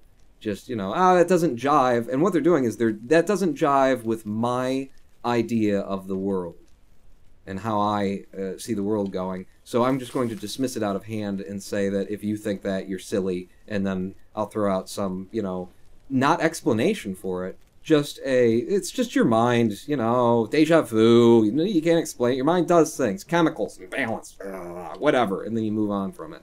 That's why I have so much trouble with know-it-all atheists. Ones who don't really want to have a conversation, they just want to, like, maintain their ego wall. I'll give you an explanation for why that happened, or how you knew when you walked into that bar that this was not going to be a good night, that this was going to turn out poorly. Let's say you walked into that bar, and your subconscious mind, your more powerful mind than your logical mind, picked up on the pheromones of someone in the room that does not jive with your pheromones. That naturally, on a hormonal level, you two are just antagonistic because of that. You walked into the room, his pheromones were in the room, you smelled it, but you didn't smell it. Your subconscious mind smelled it. Subconscious mind picked up on it and went, ooh, that guy's a threat to me. Is the secret everyone you're cheering 5 to read your message? Oh, Pony, I'm looking through a long list for a message. You should have just copy-pasted the message, Pony. Because now I got to tab out and show my desktop while I try and scroll up and find your message. Thank you for the cheer. Spoiler alert, the big rock is part of the skybox. Is it? I think the rock is further away than you think it is. We're going to get to that rock, damn it. We're going to get there. You give me time and we're going to get there. We'll just dance, and it won't matter whether we reach the rock. At least we had a goal. Your mind picked up on the pheromones of a dude who you are naturally antagonistic with, alright? We're talking about, you know, thousands of years of evolution, millions of years of evolution. You guys are just not going to, you know, you're going to be animus toward one another. Pheromones. Picked it up. And then you looked around the room for, like, why am I feeling this? Your subconscious mind doesn't tell you that. There's no actual smell for you to smell. But your thinking mind goes to your subconscious mind and says, why are you giving me this emotional response? And so now your conscious mind is trying to find a reason for it. Your conscious mind trying to find a reason for the emotional response that your subconscious mind has generated. Not thoughtfully, not intentfully, just because it's the way that it works. And so you start looking across the room. Simultaneously, guy on the other side of the room, you walk in, he smells your pheromones and goes, his eyes get drawn over there. And he sees you looking across the room, kind of like, you know, looking around. And now the two of you, your conscious minds have made the connection that your subconscious minds were intimating at. That guy's going to be trouble. And you make the assumption, that guy's going to be trouble. And one of you doesn't leave, and therefore the fight goes on. Very scientific explanation for the sense of knowing something that you couldn't know before it happened, and the rest of the night plays out just because, you know, biology. Very scientific explanation that, you know, your know-it-all atheist wouldn't give you. He'd just say, ah, whatever, something, you're crazy, don't believe in anything. Your unconscious mind is intensely powerful, whether you want to believe in anything more than your unconscious mind or not. It is taking in so much information all at once to create a imaginary existence for you. The colors that you see, and the shapes that you see, and the way that you perceive them, the smells that you smell, the sounds that you hear, the tastes that you taste, the tactile sensations that you have, they're not the same as everyone else around you. They're certainly not the same as another animal life form on this planet that isn't a human, but you take it all for granted as, you know, the real world because it's the way you see it. This is an experience that is being painted out of watercolor by an incredibly powerful computer in order to make something that your conscious mind can fucking deal with. Because there's way too much here for your Pentium 2 conscious mind to keep up. Who's cheering? A guy called Pi. Cheer 5. So, Pawn, have you checked out yada yada yada yet? Just trying to interrupt me, or is yada yada yada a game? Is it the sequel to everything? I felt the need to step to the left yesterday. Did it, and a moment later, some mad bastard on a motorbike tore past me, says Hologram 1. Exactly. What's that about? How did you get there? Well, your body can feel changes in air pressure. Your ears are simultaneously hearing the changes of the sounds that are coming up from behind you. Your eyes are seeing shadows being cast that you're not catching, and I don't mean the hard shadows that you can see, but the shadows that you don't even pick up on. But your eyes see them, and your subconscious mind sees them. It's a little too much for your conscious mind to process. But it's all out there, and so you just get that feeling like, I need to step to the left. You ever been in traffic? I do this all the time. I'm in traffic, just driving down the road, not a thought in my head, not a care in my mind, and then all of a sudden, I'm not surrounded by any cars, I'm just, you know, open stretch of road, you know, nobody near me, and get the feeling, I need to merge right. I should be in that lane right now instead of this one. I look in my rear view mirror, there's nobody behind me, I look forward, there's nobody ahead of me, I'm, you know, or they're way up there and way behind me, that kind of thing. What is that about? And then you have to decide whether or not, am I going to trust my instinct? I'm just going to do this, you know, that doesn't make any logical sense, or am I not? And I'll tell you what, 9 times out of 10, if you don't do it, if you don't just trust that sense, you're going to have a reason real quick for why you should have. Your mind is processing way more information than you and your seat of consciousness have access to. Because your seat of consciousness is just overactive. It's just constantly talking to you, constantly coming up with the next thing to think about. Our identities are so wrapped around the idea that we are this consciousness. You're not. You're absolutely not. But you believe it so fervently. We all believe it so fervently that we ignore that better, stronger, purer part of our minds that is taking it all in at once. And you sit down on a meditation mat and you just breathe, and you just quiet your mind and try and cut off those constant tangents of your mind. Think about what's next. Think about what's more important than this that I'm doing. Think about what that person said, that guy was an asshole. And if I had the chance to talk to him again, this is what I'd say. You learn how to just let that go. Not stop it. Very important not to try and stop it from coming in, because then you'll just keep it there. You'll just hold it at the front door. But how to let it in and let it go and just keep breathing and just keep being present in the moment. You sit on the Zen mat, you sit in a meditation mat for a while, and you're going to experience the world in a whole new way. And I mean different, like new colors. I mean seeing more peripheral than you've ever seen before. As I say, your mind, your idea of what all this is an illusion painted in watercolor by your conscious mind to try and make sense of all the information that your subconscious mind is taking in. So, your peripheral vision is making a lot of fill-in-the-blank kind of decisions for you. Imagine that you could heighten your perceptions, heighten your awareness, and still that constant monkey brain that's just always in there chattering, always trying to come up with something else to focus on, other than all of this amazingness that's happening right in front of you when you're sitting there doing nothing. Imagine if you could open yourself up to that. How much more you'd be able to see, how much more you'd be able to know without knowing. To know without your conscious mind going, and the reason I know is because 6 times 6 is 36, divided by 8. It's a whole... there's a big world out there that most people never see. Zorglob cheering 5. Well, you should always keep right except when passing pawns, says Zorglob. Not in America, Zorglob. In America, you drive in whatever fucking lane you want to and screw everybody else. That is basically how it works over here. The idea of driving in the right, it's a very good method that most countries have come along to. In America, no. We drive in the middle lane, and then if you're going particularly slow, you get in the right. If you're going particularly fast, you get in the left, and then it just turns into a big mess and traffic jams everywhere. Pawn, it wasn't perception, it was precognition.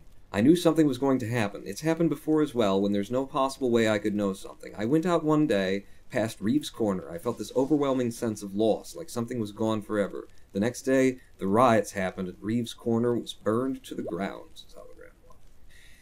Well, see, I'm talking in terms of science, because this is a scientific crowd, and I like to give people, like, valid scientific explanations that don't require, you know, quantum mechanics, that don't require, you know, that are simpler, that are more on the ground level, in order for them to just, like, say, okay, I can see that. Try and widen the perspective, you know, stretch it out. But what you're talking about, actually knowing something's going to happen before it happens and having absolutely no way to know it, yeah, that's a real experience, too. And you sit on a meditation mat a few more hours after widening your perception, and you'll have that experience quite a lot as well. One of my most potent ones wasn't like, I know something's going to happen tomorrow, like yours, Hologram 1. But I come back to it time and again because it was the most visceral, and it was actually, by that time I had had so many precognitive, as you describe it, experiences, that I was actually looking for an explanation, looking for a way and a reason that I could justify that it had happened without it just being precog. Kiro Ivan just subscribed. What has Pawn been smoking today? Well, with your subscription, I can afford to buy more of it. Thank you, Kiro. Thank you, Kiro Ivan. Pawn's in chat for Kiro Ivan. Thank you, RMAJ. At that point, I had had so many of these precog events that I was going out of my way to try and see, am I just, you know, picking up on things that I never picked up on before because my mind was too busy and too hurried and too harried and too focused on a million other things, and now I'm sitting in meditation and slowing things down and I'm able to actually perceive what's going on around here? What's really happening? Is it just that? This event was... I was standing in our basement kitchen at the Zen Center, and very simple event, nothing too exciting about it. I was standing there, I was working in our kitchen. And what is going on with the lighting here? I need to get smaller. I need to get smaller. Make me smaller. Make me bigger. I became a sheep! That's better. I found the rock! The rock was not part of the skybox, it was a rock, it was here the whole time. Maybe. Or maybe it was part of the skybox.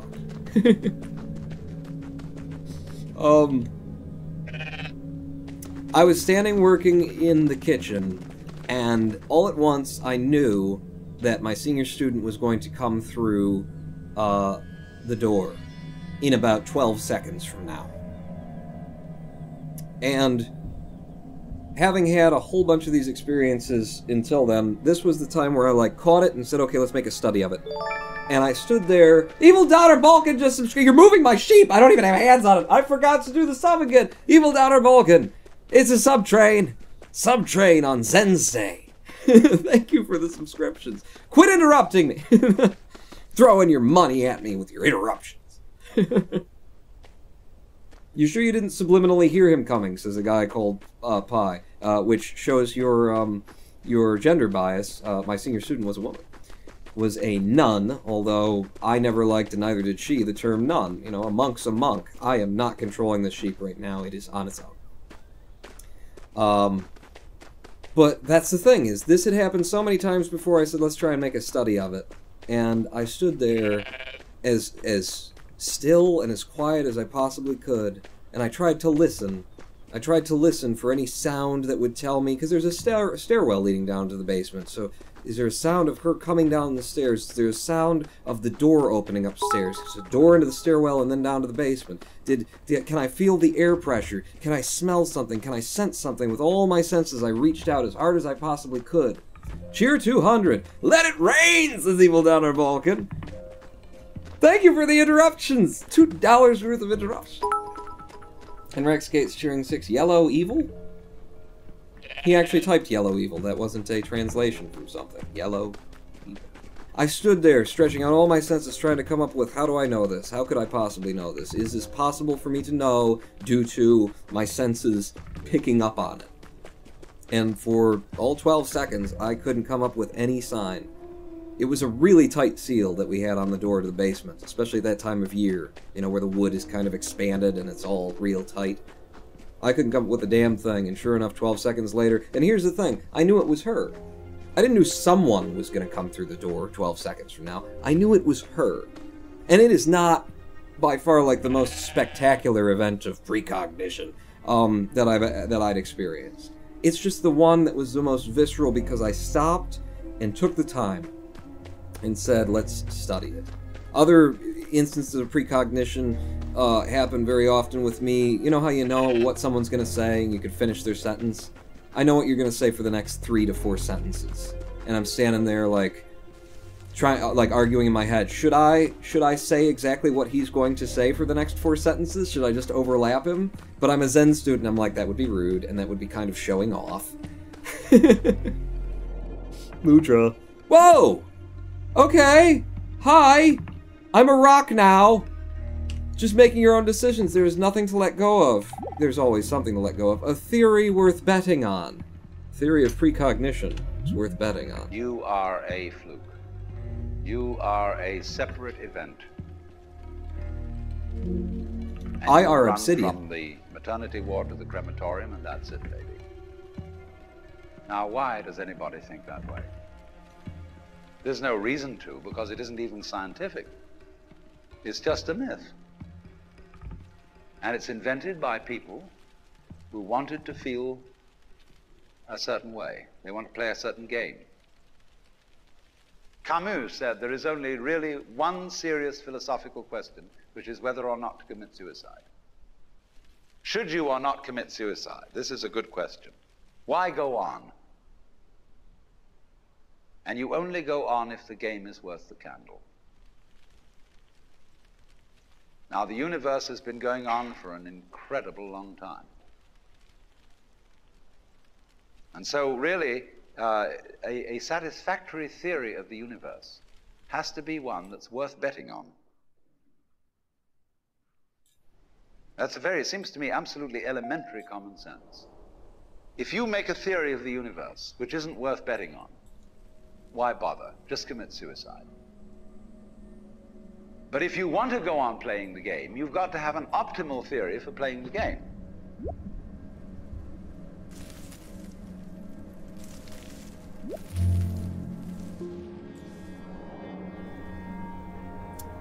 I remember that part of Alan Watts. I remember that particular speech, because I've listened to these before, just his full speech. You can find them on YouTube. Look up Alan Watts. You can listen to them. That is a brilliant notion. That is a brilliant idea right there.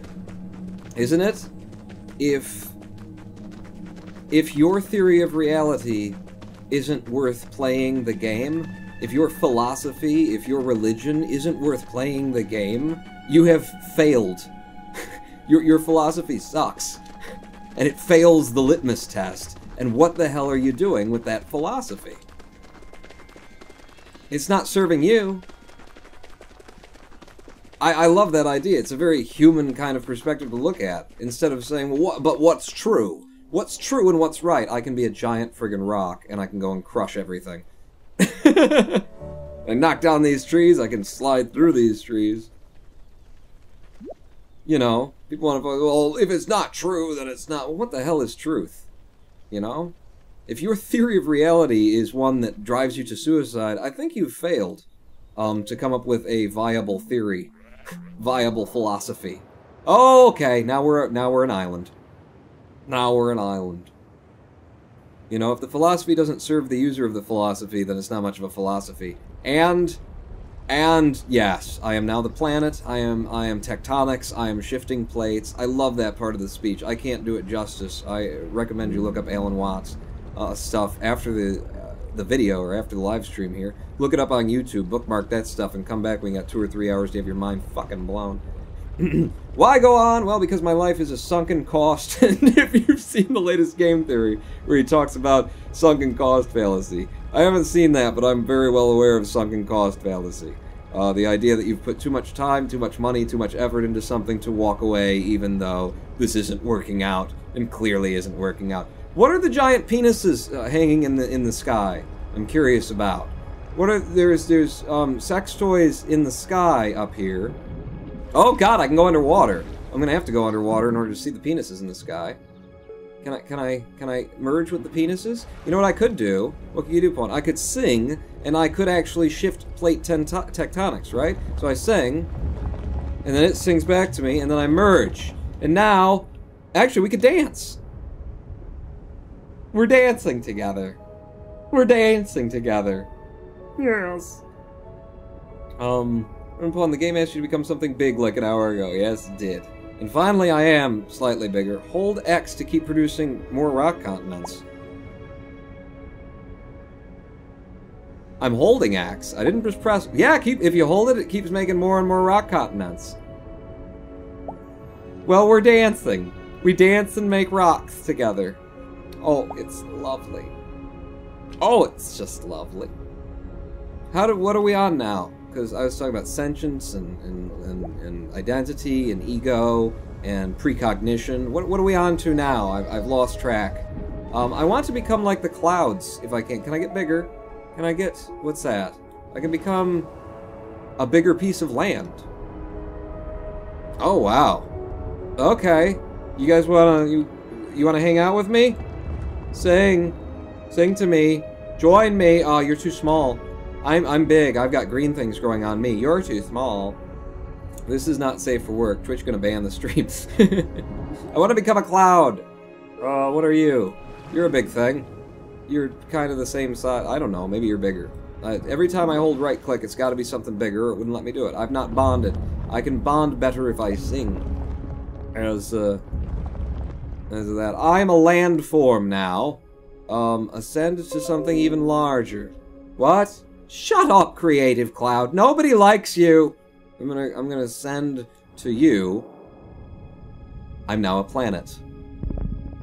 And that's me singing. And when I sing, I just pooped off a little chunk of something. Or no, maybe that was an orbit of me before. Okay. I'm a green planet, I am. Open the planet category. I'm a green planet. Things can live on me. Can I become that little moon? I suppose I could, couldn't I? I should be able to. Don't descend to the planet. No. Stop. Stop. No, don't. Okay, can I cancel it? I don't want to descend. I don't want to. Friggin' hell. Take me back to being the planet. Size of the planet. Damn it. Planet, damn it. What do you got? Everything's got to be bigger than me. Bigger. I can't be bigger now, because what am I? A glacier?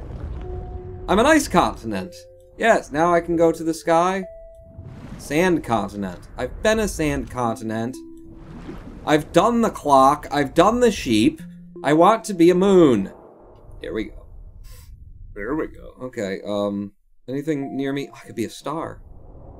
I'm a star now. I'm a star, finally! All these years. YouTube, Twitch, all the effort I put into it, and finally today, I'm a star, baby.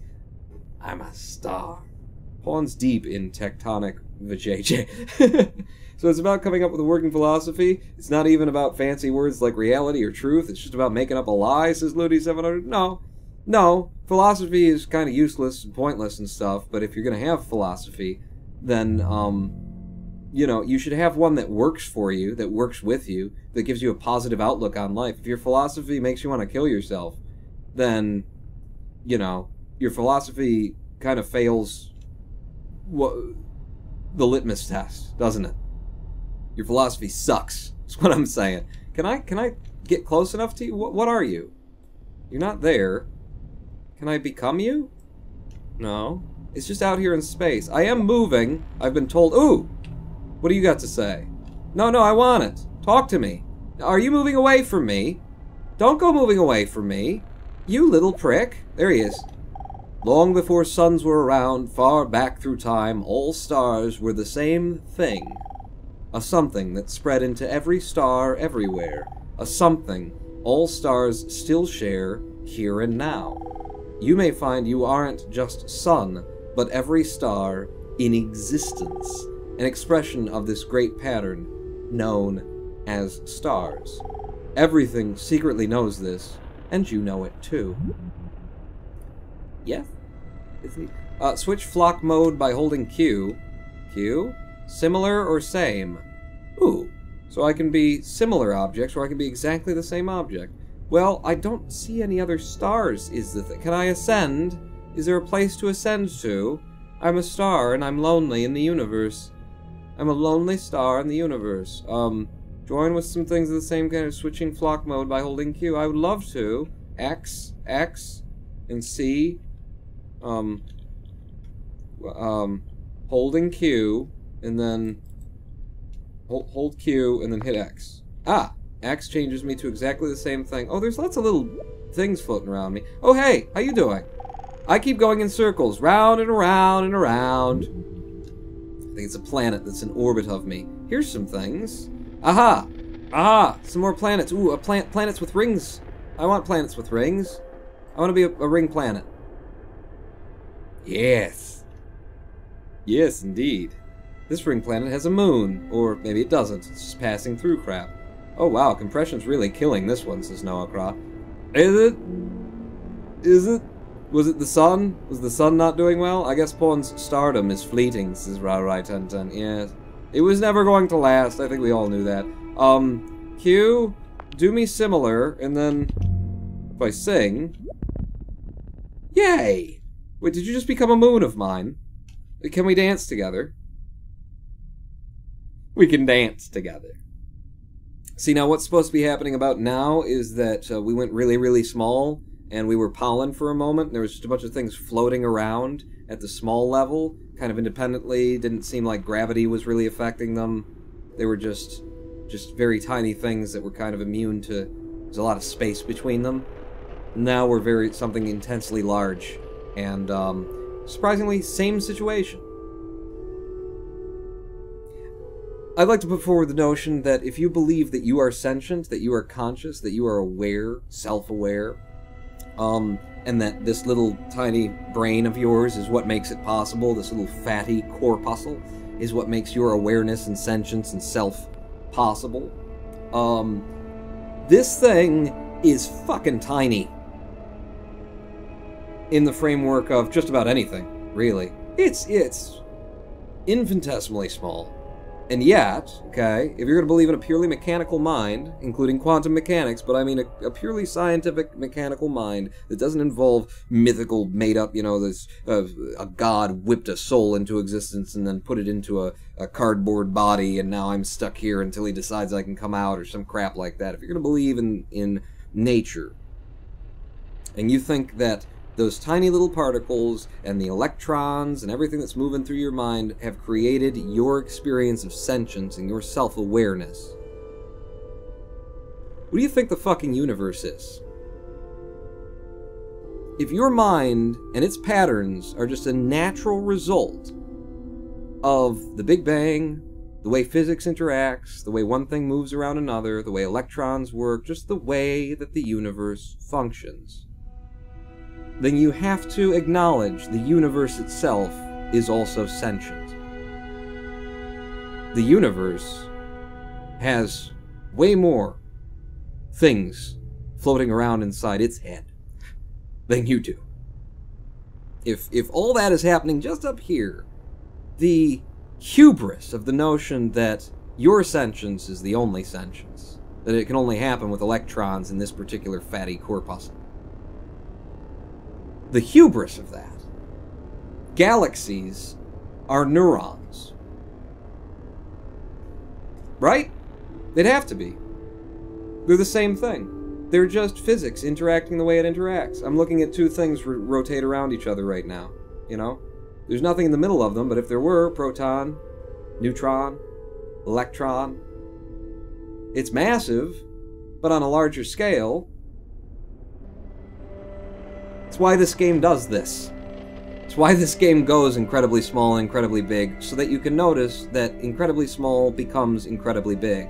Incredibly big is incredibly small, and we're in the middle of incredibly big and incredibly small, only because that's how we view it. We're not in any middle. We are where we are, and incredibly big is not incredibly big, and incredibly small is not incredibly small, and I'm pretty sure that if we keep going on this thing, if I keep getting bigger and bigger and bigger and bigger in this universe, we're eventually going to find ourselves having become intensely small again. Because that's where small and big lead to. They're not opposite ends of a spectrum, and in fact there's no such thing as opposite ends of a spectrum.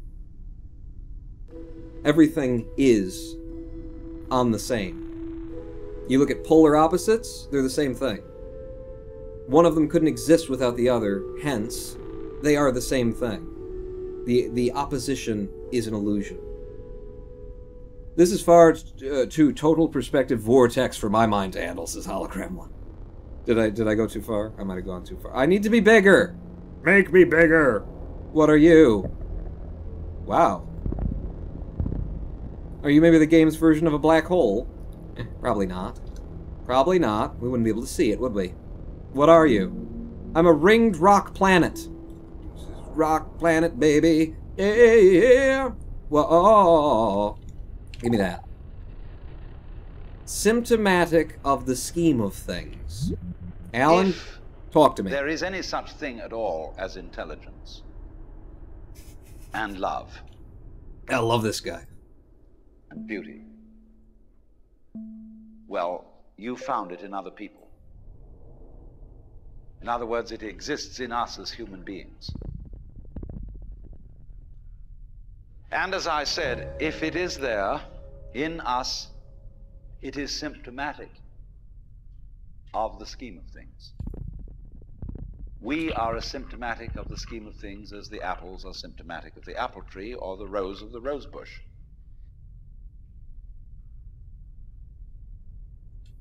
The earth is not a big rock infested with living organisms, any more than your skeleton is bones infested with cells. The earth is geological, yes, but this geological entity grows people.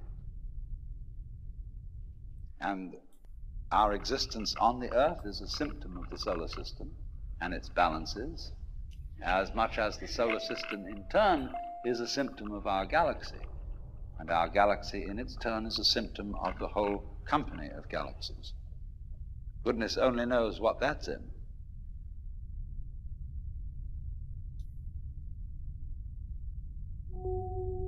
Ellen and I, we play off of each other pretty well, don't we?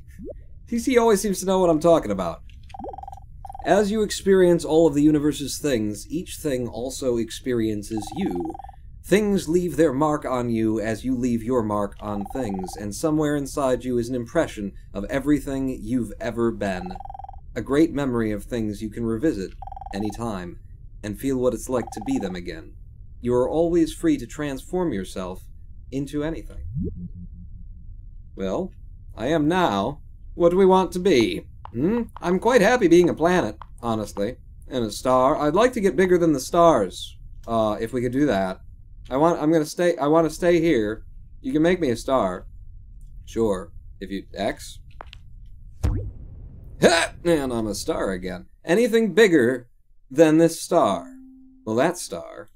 Well, maybe we should, like, merge together. You know, maybe we should make sweet, sweet babies. Can you hear me? I'm coming, baby. The universe is everything, and everything is the universe, and thus more evidence to the great hive mind that is. Can you hear me? You want to make babies? Alright. I'm a big star. Anything. Ascend. Wait. Wait, you gave me the option to ascend. Ascend. There we go.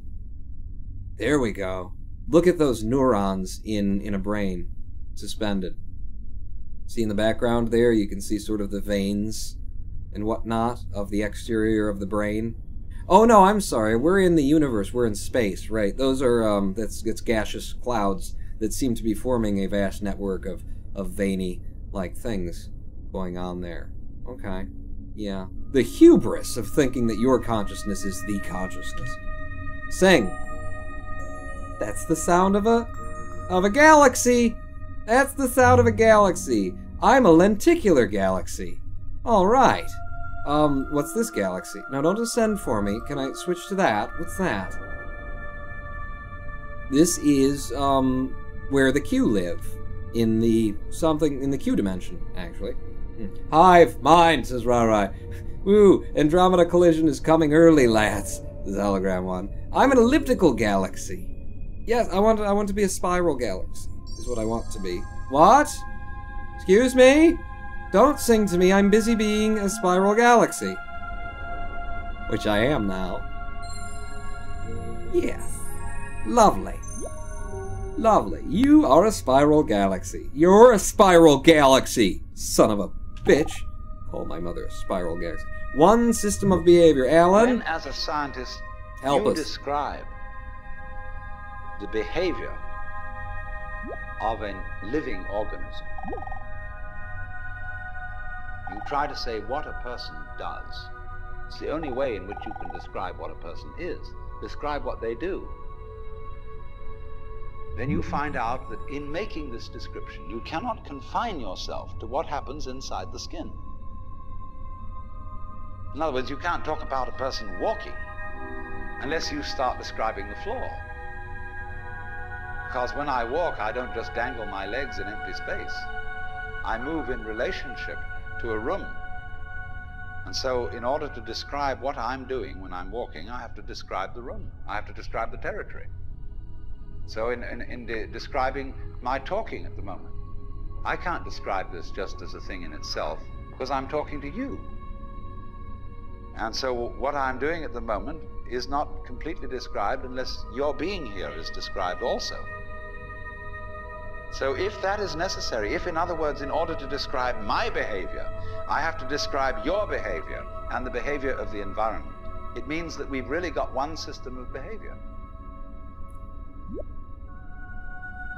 That what I am involves what you are. I don't know who I am unless I know who you are. And you don't know who you are unless you know who I am. In other words, we're not separate. We define each other. We're all backs and fronts to each other. We and our environment, and all of us and each other, are interdependent systems. We know who we are in terms of other people. We all lock together.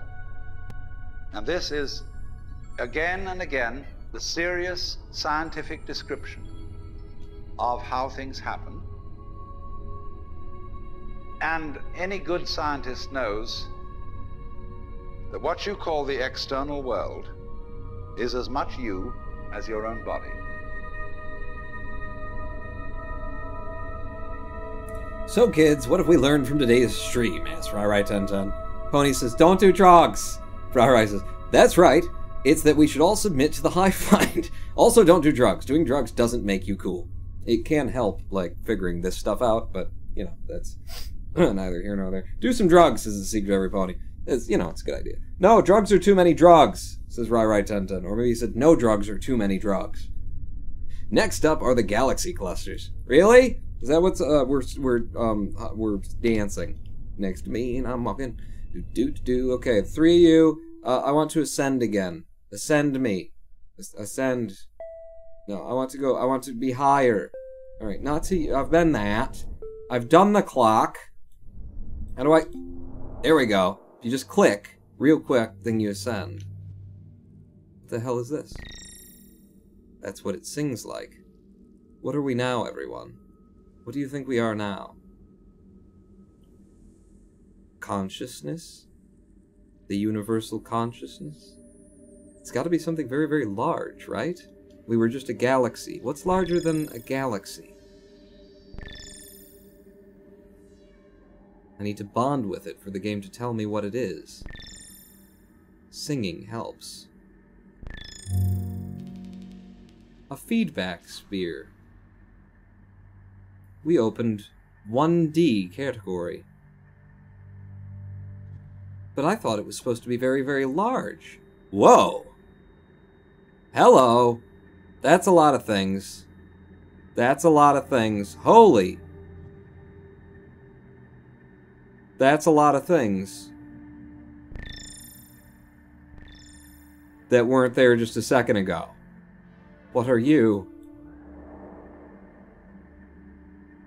Humans are drugs. Drugs are humans. We're all interconnected through the ether, but all are connected through a higher ceiling. Higher than... Ooh. Yes. No. Yes, yes, yes, yes, yes, yes, yes, yes, yes, yes, no. You are a convex stellated polyhedron. Convex... Stellated? Is that how you pronounce stellated? I know a polyhedron and convex. Higher than everythingness. That's right, we're all connected through the all-knowing hive mind, says Rai Denton. You've looped back around, says Noah Craw. What? You mean we got so big that on another scale, we're now small? As though size is only a perception. As though those mechanics are only valid in reference to something else.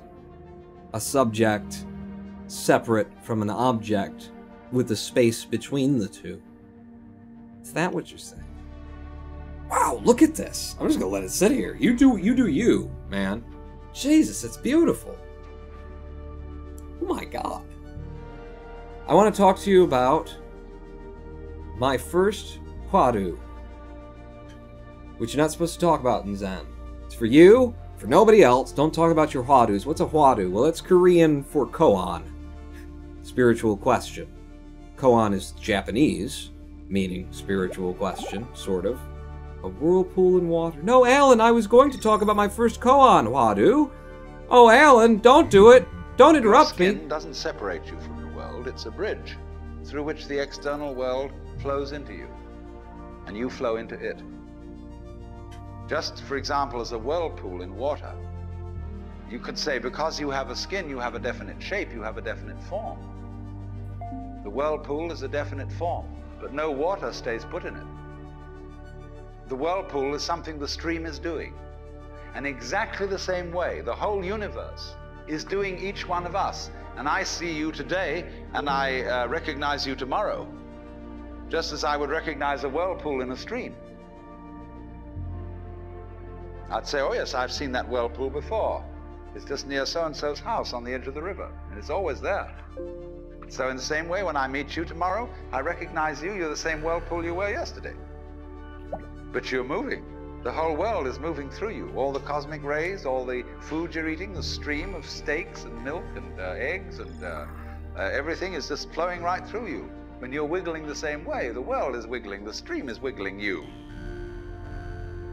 But the problem is, you see, we haven't been taught to feel that way. The myths underlying our culture and underlying our common sense have not taught us to feel identical with the universe, but only parts of it, only in it, only confronting it, aliens.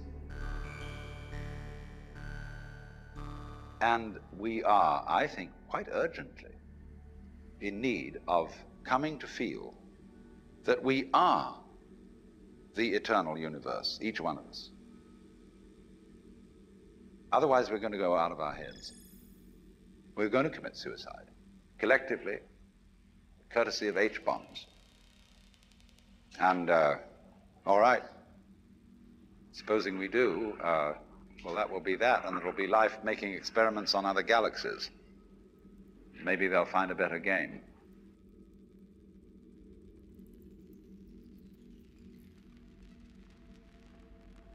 I can't see anymore. I've lost all sense of myself. I don't know who I am, or what's going on anymore. There's just kind of no me here. I'm a consciousness lost, floating in the ether, in the space, waiting for the H-bomb to drop. Oh, what was that? Did you hear that? I saw a thing. I saw it. It was off in this direction. I'll chase it. I'll chase it. Here, out of Bardo. I'll chase out of Bardo. Oh, there's something over there. Over there, quick. Head for it before I lose it. But, oh, it disappeared again. No, it's back. It's back. Ooh, what does it have to say? It's speaking to me in binary. Does anyone know what this number amounts to? Does anyone know what this number amounts to? Someone tell me. As soon as it ends, you can calculate it up. I need another. I need another. Give me more number.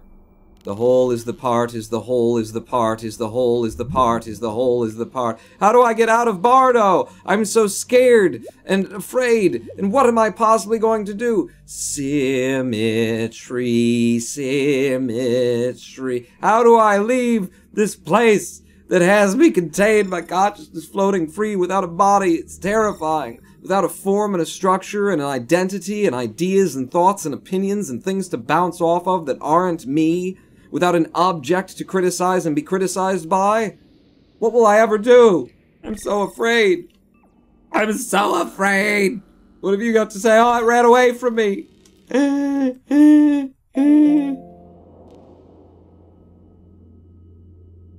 I'm something. I'm something again. I've become a thing. I'm very fast. Oh, I'm very fast. I'm plank length. Added under one dimension. One dimension. I need to get bigger. I need to be larger. It's the largeness that makes it possible. Yes. Sing by pressing space. Go mouse. Holy crap. Oh, it's a lot of things. Everybody want to move with me? Yeah. What was that? What is that?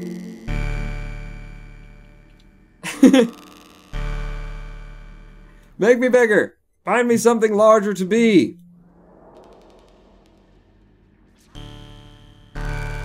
Holy crap. This game is getting out here, man. Oh, ascend, ascend, ascend. I've gotten even bigger. Now what am I? Remember just a moment ago we were a star. Now I'm seeing hair-like formations on hair-like formations. By getting bigger, nonetheless. You are oxygen. I am oxygen. Breathe me, baby. I wanted to tell you about my first Wadu, didn't I?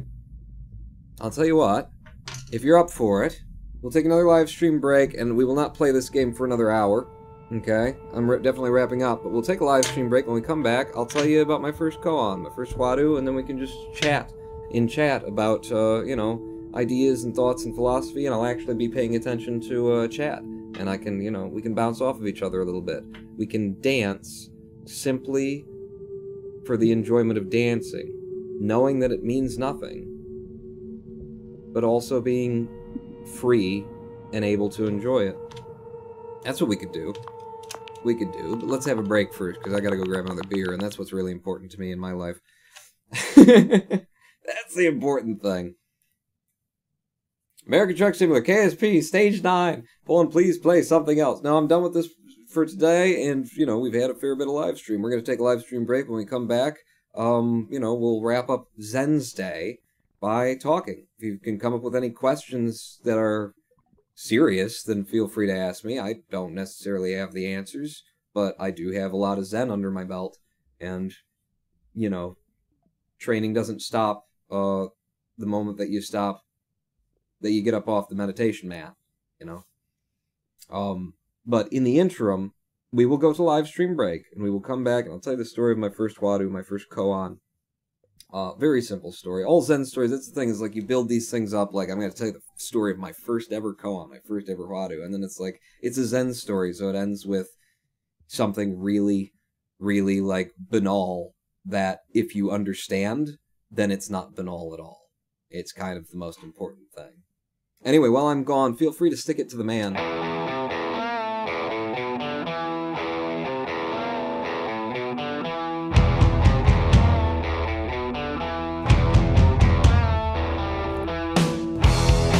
Hi, I'm the Roninpawn. We'll be back in 7 minutes. Don't go anywhere. Pawn not yet out.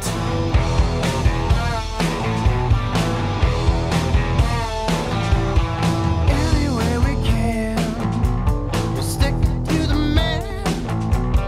We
Gentlemen, take a seat. A matter here is incomplete. We are faced with grievous doubt about the future of this town.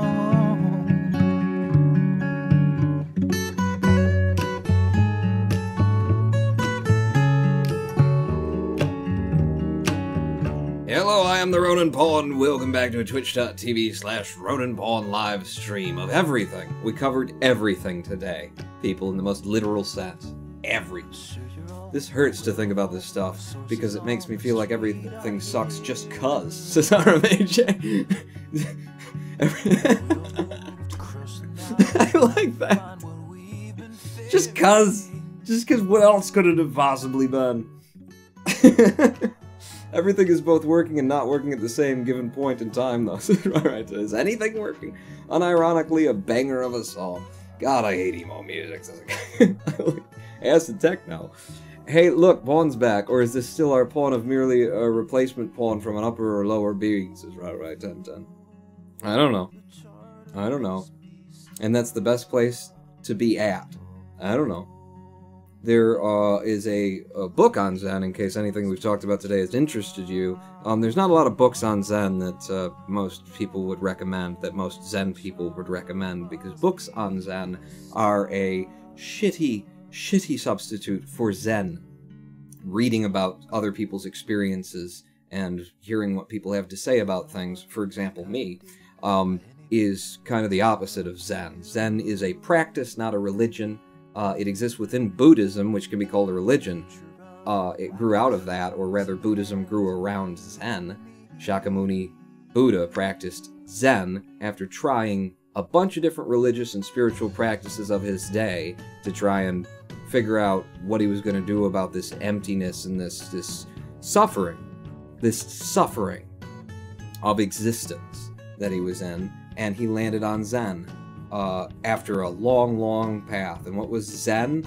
It was Shakyamuni Buddha going out to a tree and sitting down and saying, I'm going to sit here until I either die or have resolved my inner dilemma. There's Zen for you. It was the first question that my Zen master ever asked me, or anyone in general. Hey, more Josh Woodward in the background. That's enough. Thank you. Josh, the tempo and pace of the last one was okay, but this one was bad. First question was, what is Zen? And the first answer is Zen is the study of the self. And that statement branches off into all of Zen, and that's why it's the answer, because it branches off into everything. Because, it's every answer leads to another question, is how things tend to work out as human beings. So I tell you, Zen is the study of the self. And then you gotta ask yourself, what is the self? And there's the rub. You found it. You found Zen. You let me know when you land on it. And then we can know whether I am the actual pawn or a replacement pawn from an upper or lower being. That's why you have books on Zen, so you get your history right, says Pawndophile. Pawn, have you ever played the Talos Principle? Awesome puzzle game. I have not. So a book that I would recommend on Zen would be one called Don't Know Mind. I think that's what it's called. Don't Know Mind. I don't know.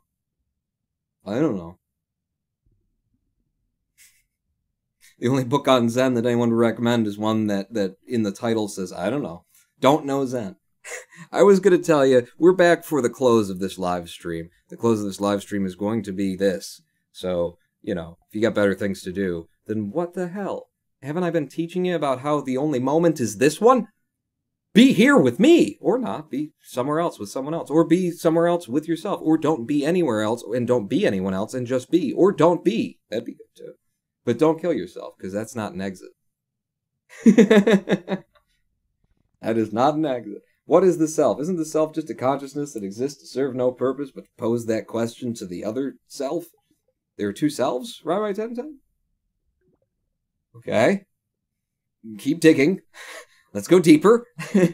Paul, did you ever read any of the Magic 2.0 books? They're written by the guy that wrote some of the other book you were talking about a while ago. No. What other book was I talking about a while? Meditating until you come up with a lie that works for you, says Looney 700. Meditating until you find what's inside of yourself. If it's a lie, then, you know where you found it. You know where you got it from. Nobody gave it to you.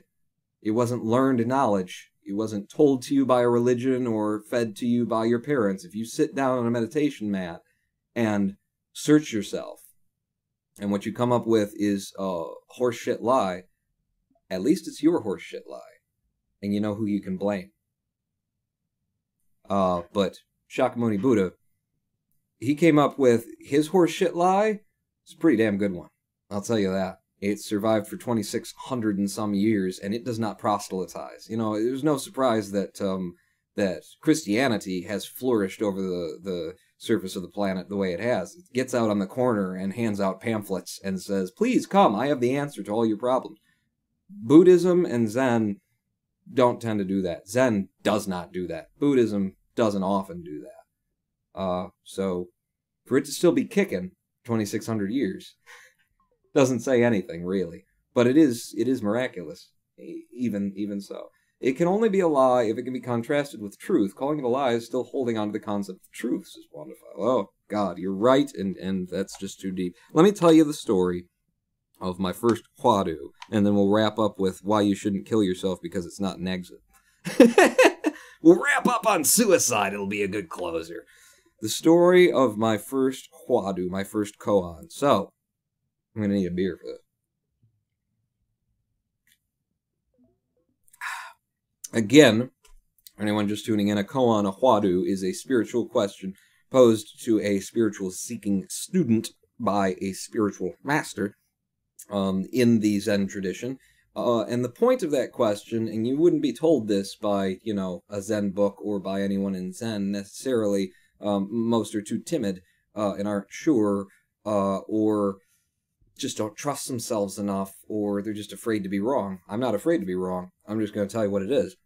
A koan and a Huadu is a question that is not meant to be answered. It is meant to be experienced. It is a question that is supposed to wriggle around in your head and sit on your shoulder and drive you semi-insane until you experience what your Zen master was trying to communicate to you, until you experience what your spiritual teacher was trying to help you find the way to. And it isn't necessarily that there is just one experience to be had from a koan or a Huadu. And that's the beauty of Zen, is that it doesn't come to you and say, here are the answers, here's the book, read this and you'll know everything. It says, look to yourself. And so, of course, the means that a spiritual teacher within that lineage would use would be a question meant to inspire an experience, which is the only true wisdom and the only thing that you'll ever actually know is something you've experienced. People will tell you things. People will sell you things. You've been taught a lot. You've been told a lot. Society around you, just existing on this planet at this particular time and era, even if your parents didn't try and shove anything down your throats, you have been brainwashed into believing that this is normal. This is not normal. This experience, if it were suddenly thrust on people just 10 years ago, everybody would go, this isn't normal! This world, as it exists, is not normal. Normal is, what you get brainwashed with by your society. That isn't to say that any experience is normal. It's just to point out that everything that we take for granted, we really do just take for granted. And the things that we think we know tend to be tied up in the things that we have been told and that we accepted in the time. Either it sounded good, or because this is the smartest person I know. This is the most authoritative, this is the authority in my life telling me this. So if they don't know it, then, nobody could. Somehow I could have linked that back to my hive mind joke, but at the same time it's not a joke, because every human is essentially the same being, but with a minor difference of shape. Yeah. And by shape, I would augment that Rai by saying vibration. Because everything is just a vibration. But don't derail me, it's so easy to do. See, RMAJ wants to know Dewey, and I could go into Dewey. Had to do it to him. So, My first koan, my first question that I was asked, and you don't just get a koan, at least from a good Zen master. There's a lot of, shitty ones out there, just like people.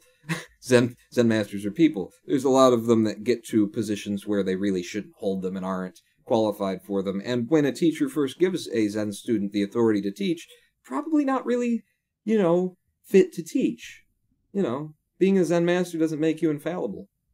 Doesn't mean you figured everything out and boom, everything's perfect and you're just, every word that drips from your mouth is going to be fucking honey from, it's the sweet nectar of the gods. No, you still got to learn to teach.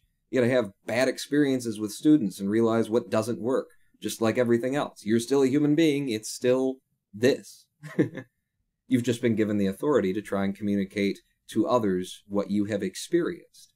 And just experiencing it doesn't mean you know how to communicate it. I've always thought about my definition of normal is different than yours, says RMAJ. Laugh. Yes, everyone's definition of normal is different than mine. Well, give us a question to think about, says Jerry Pony. Here's a question to think about. I need some context for this question. After several months practicing, and actually after... Oh, I'm so far from the question. I'm so far from the question in this story. So, meditation. My first edict, my first command, my first instruction on how to meditate was sit and breathe. Breathe from your stomach, not from your chest, not from your shoulders, from your stomach. Feel your stomach expand. Expand your stomach as you breathe in and have that air come all the way down to the bottom of your lungs. Fill the bottom of your lungs completely. Don't make that sound with your nose, though. That's going to bother other people in the meditation hall, in the Zendo. You suck it in, you breathe there, you breathe out, and what you do, you hold a mudra, posture, all kinds of things. But what do you do with your mind?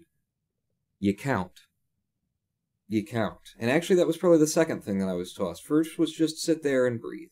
And just sit there and breathe. And every time that you have your thoughts pop up, and every time that something comes into your head about what you need to do tomorrow, or what yesterday, you start playing a movie, or you start singing a song, or you're angry about something, or you're, ooh, she's attractive across from me in the Zendo. Whenever you catch yourself straying off down one of those thought corridors, just stop. And come back to your breath. And watch your stomach in your mind. Not visually, not... Yeah, it's going up. Yeah, it's going down. In your mind, keep your eye, your third eye, so to speak, your mind's eye, on your stomach, rising and falling. Where you're holding your mudra, right around the belly button, kinda. Just do that. Every time thought starts up, just notice it. Don't get angry about it. Don't feel bad about it. Don't judge yourself for it. Oh, I'm doing it wrong. Oh, am I getting anywhere with this? That's just more thought. That's you getting sucked into your own bullshit game. We're trying to get you out of your own bullshit game. Here's what we're doing. Just stop. Acknowledge, okay? One. And start breathing again. And after a bit of doing that, I believe that was first, and I was instructed to start counting my breaths. On the inhale, 1. On the exhale, 2. Inhale 3, exhale 4, 5, 6, 7, 8, 9, 10. 9, 8, 7, 6, 5, 4, 3, 2, 1, 0. 1, 2, 3, 4, 5, up and down from 1 to 10, back and forth, and just count. Don't get lost in your thoughts, don't get off on tangents, just sit there and count your breath. So those are my first 2 instructions. At a certain point, after presumably several months, my Zen master came to my class of Zen students, the people who I'd come into the Zen Center with or who had come in around the time. We were just, the fact that we were all there made us a class. He came to us all and said, okay, maybe not all of us. Maybe he did this individually. Probably did. Said, okay, what I want you to do is I want you to sit on the meditation mat. I want you to do your breathing practice. And I want you to count from 1 to 10 and back down to 1. And then I want you to count from 1 to 20 and then back down from 20 to 1 and then to 30 and back and 40 and back, and 50 and back, until you get to 100 and back. And you tell me, is what my Zen master said, you tell me when you can count all the way from 1 to 10 to 1 to 20 to 1 to 30 to 1 to 40, all the way up to 100 and back down to 1, without breaking. You know, the mind is going to stray, the mind is going to wander, but can you hold your focus enough to keep your count, to keep your breath, to hold the strength of your focus here, with your breath, even as your mind starts to stray, to see that happening and just to keep going? You let me know when you can go all that way, and feel free to do the math on that and let me know exactly how many breaths that is, in and out, that you take between 1 and 100 when you're going from 1 to 10 and back, and 20 to back, and 30 to back, and 40 to back, and 50 to back, without losing focus on what you're doing. Eventually, I got there. Again, weeks, months, maybe. And I did not tell my Zen master that I was now able to do this regularly, because I knew what was next. Because I knew it was going to be the koan. I knew it was going to be the hwadu. I knew he was going to come at me with a spiritual question, and I didn't want it. You sit and you learn to breathe like that, and to just be at peace with yourself. And then you know that someone's going to give you a mind-needling question, and that it's a whole different kind of a practice now. I didn't tell him. I did not tell him when I got there. Oh, no. No. You were breathing like that for several months, day by day, says Looney 700. Yeah, I was in the monastery. We sat in meditation twice a day, except on very special, infrequent days where we'd only have one, or we'd, not have any at all because it was a break of some kind. But yeah, 365 days a year minus a couple of holidays, which we usually took after meditation retreats, wherein we sat for not twice a day for a couple of hours at a time, but instead sat like 4 times a day for a couple of hours at a time, for a max of or not a maximum, but for something between 8 and 10, and then sometimes 12 and 14 hours of meditation in the day. And I mean seated meditation, not walking around meditation, not doing work meditation, which is also meditation in the Zen monastery. But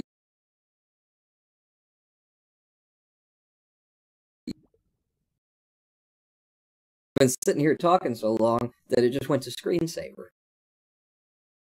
it was open. Pawn, how long ago did all this happen? Says a guy called Pi. I think it's been like 7 years. 7 years since I left the Zen meditation hall. But this story happened a lot earlier on, because I had hwadus for most of my time at the Zen center. I would say maybe after being there for somewhere between 3 and 6 months, maybe 8. I really don't know. I have a horrible sense of time, but I would say that I started getting koans. So I didn't tell my Zen master, did not tell him that I had gotten to the point where I could count to 100 via all those 10 and 20 and 30 chains, because I didn't want the koan. I knew it was going to just be a horrible thing that I was going to have to learn from scratch how to try and penetrate a koan. But, okay, I got my first koan. My first koan from my Zen master. Something that you're not supposed to talk about. Something that they tell you when they give you the koan. Don't discuss this with anybody else. Don't try and figure this out with anybody else. Don't think it through. Don't try and answer it in the conventional sense. This is not a quiz. Okay? The way you deal with the koan is you carry it with you and you let it work on you. You hold it like it's something sitting on your shoulder. It's never not there. And I didn't like the prospect of that. But eventually, he asked me a koan. He actually discovered that I had figured out how to do 100 because he asked me point blank. He figured I'd figured it out. He figured I'd gotten there and that I wasn't letting him. So I went into interview one night and he said, can you count to 100? And my answer to him, I swear to God, it was exactly this. Yes. That was my answer to my Zen master. Formal interview. My answer has this big sighing like, Yes. It's okay. I can give you a koan. And I'm actually mistelling the story because he gave me this one earlier, before we went through all this process. But he gave me a koan. The first koan he asked me was this. When you hear the bell, what calls you to the interview? Actually, it was just what calls you to the interview. And here's the thing. It needs context, because when we're sitting in meditation in the meditation hall, Zen Master's sitting in his tea room, he rings a bell, and that's the sign for you to get up and run as fast as you can to the entryway to his tea hole. You do 3 very quick ceremonial prostrations. You get up, you go in, you bow to him, you straighten the pillow, you sit down in a seated position. As you sit, you take another bow, then you get in a mudra position. And you do it real quick, because there's a lot of people who want to go in and see the Zen Master tonight, and everyone is sitting in meditation while they're waiting for your interview to end so that their interview can start, so that the next guy's interview can start. So if there are long interviews going on here, and people are taking their time getting to the Zen Master, you're going to be there for 3.5, 4 hours sitting in meditation without a break, without a walking break. So you do it quick in terms of getting in there.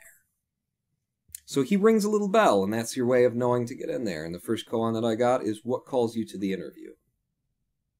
And I jumped at it. You know, I went at it. I knew enough about Zen at that point to, like, if you're going to answer a koan, don't think about it, just go at it. Just whatever your first instinct is, hit it. You got to come into that Zen interview to your Zen master like a lion, they say. That's actually a thing. You come in like a lion, you get in there, and you're just, like, ready. You gotta be empty, but you gotta be ready. What calls you to the interview? Risham. That was my given Zen name eventually, once he gave me a name, Risham, which means true mind in Korean. Risham, which I didn't have that name at that point. But Risham, what calls you to the interview? The bell. Just going for it. Not thinking about it, just... Obviously, he rings the bell, I come. What calls you to the interview? The bell. What more than that?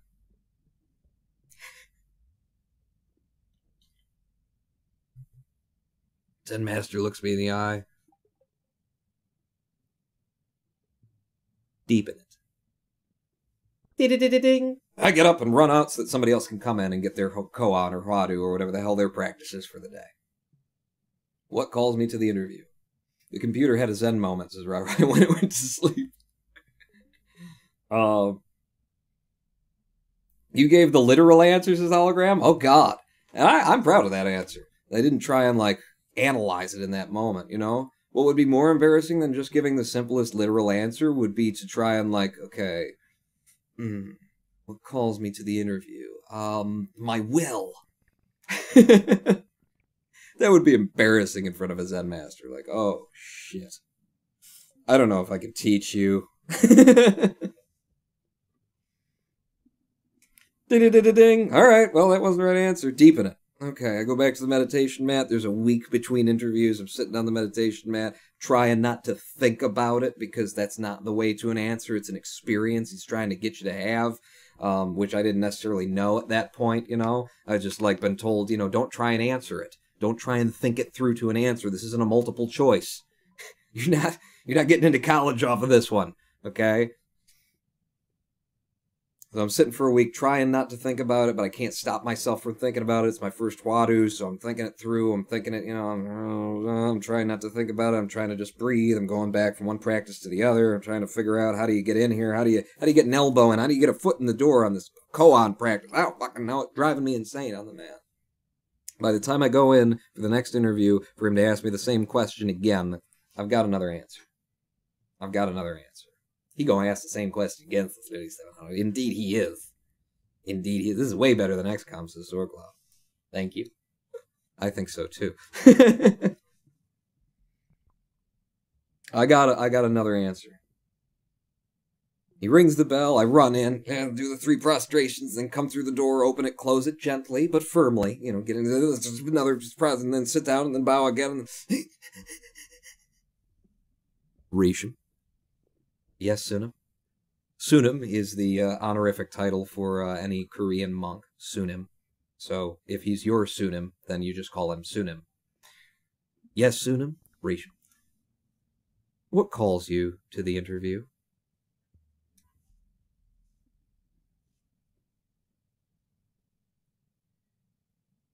The sound of the bell. Risham. Yes, Sunim? Deepen it. Ding, ding, ding, ding, ding, ding. Ah, fuck.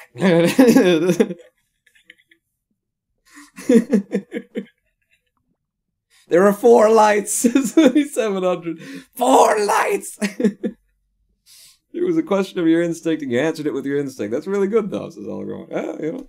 Honestly, though, Paul, my question has me thinking people are rushing into the interview to answer a question, but what's the rush? Why rush in? Is this my unanswerable question? Right. Sit with it in meditation with it on your shoulder. 6,000 hours. You'll get an answer, I guess. Sounds like my sex life. People say don't try to find someone, it will just happen. But how does one get their foot in the door? Damn it, Paul, the sound of the bells is hologram one. I'll tell you what. I don't think I'm off on my answers with this. And I'll tell you what is contained in that answer. Because, you know, we're speaking our own language here, you know, Zen people. And I wasn't in Zen long enough to know the language, really, but I know what I don't think I knew it, I just instinctively got some of it. You know, I mean, in Buddhism, reincarnation, you know, is the thing. And if you've been around a few times, maybe you just retain some of it. I don't know. But, what's being said there between the bell and the sound of the bell? Like, what's the difference? What's important about me saying the sound of the bell instead of just the bell? Because it's not just a set of words. The sound of the bell. 5 words instead of 2 words? There's a lot contained in there. What's the difference between the bell and the sound of the bell? Recognition of the bell as an object, myself as a subject, and the sound as the space in between. An acknowledgement of this sentience thing we've been talking about all live stream. You know, the idea that I am me and you are you. I am over here, you are over there. This is me and that is you. And since that is you, that you is not me. This is me. The sound of the bell is different than the bell because it's acknowledging 3 players. Me, the bell, and the sound. Subject, object, space between. And that is a core thing in Zen. The more you study Zen, the more you see that over and over again. The idea of this 2 entities with a separation between them. And the teaching being these 2 entities and the separation between them are 1 entity. The separation is an illusion that you create, and you experience it as such. And there's nothing wrong with that. It's natural. Everything unites and separates, and when it separates, it turns into this subject and this object with the space between it.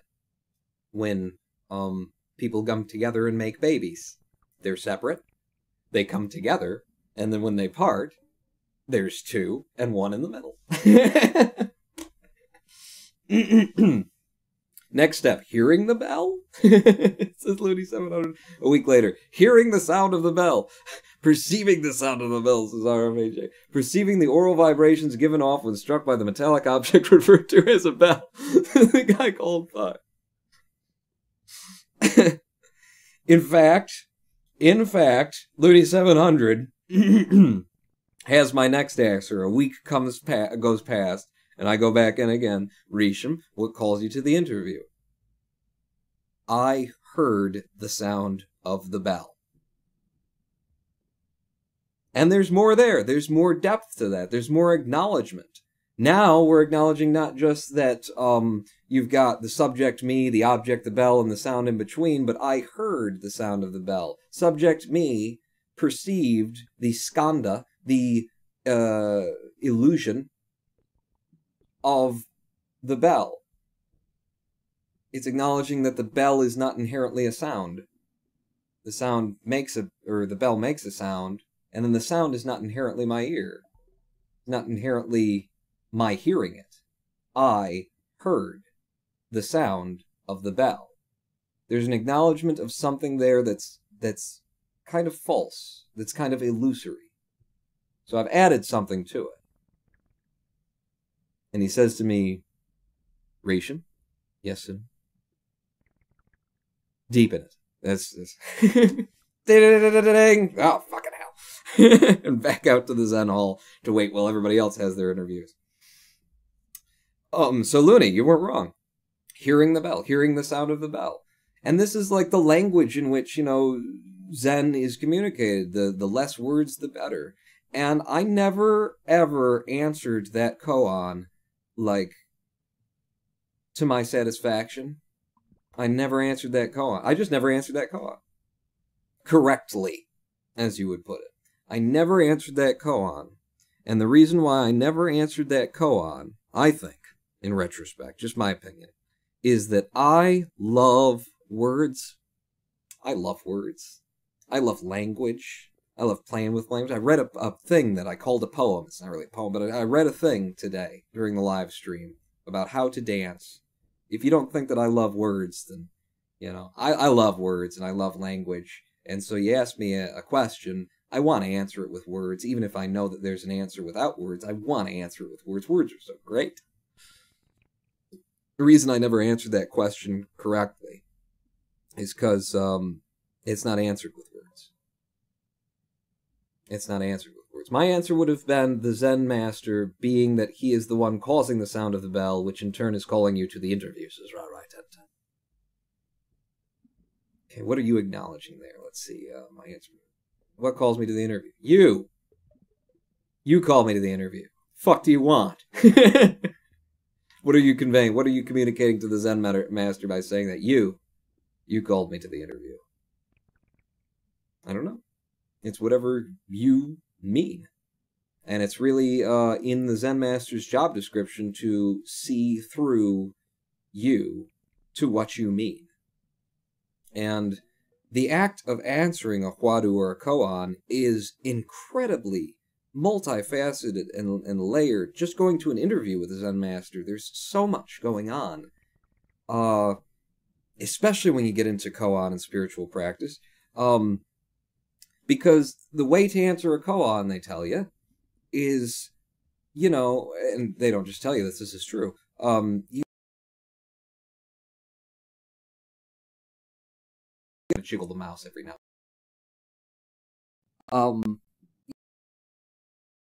Like a prepared script answer. You can't come in with an idea in your head. And just think for a moment how hard that is. Someone has asked you a spiritual question.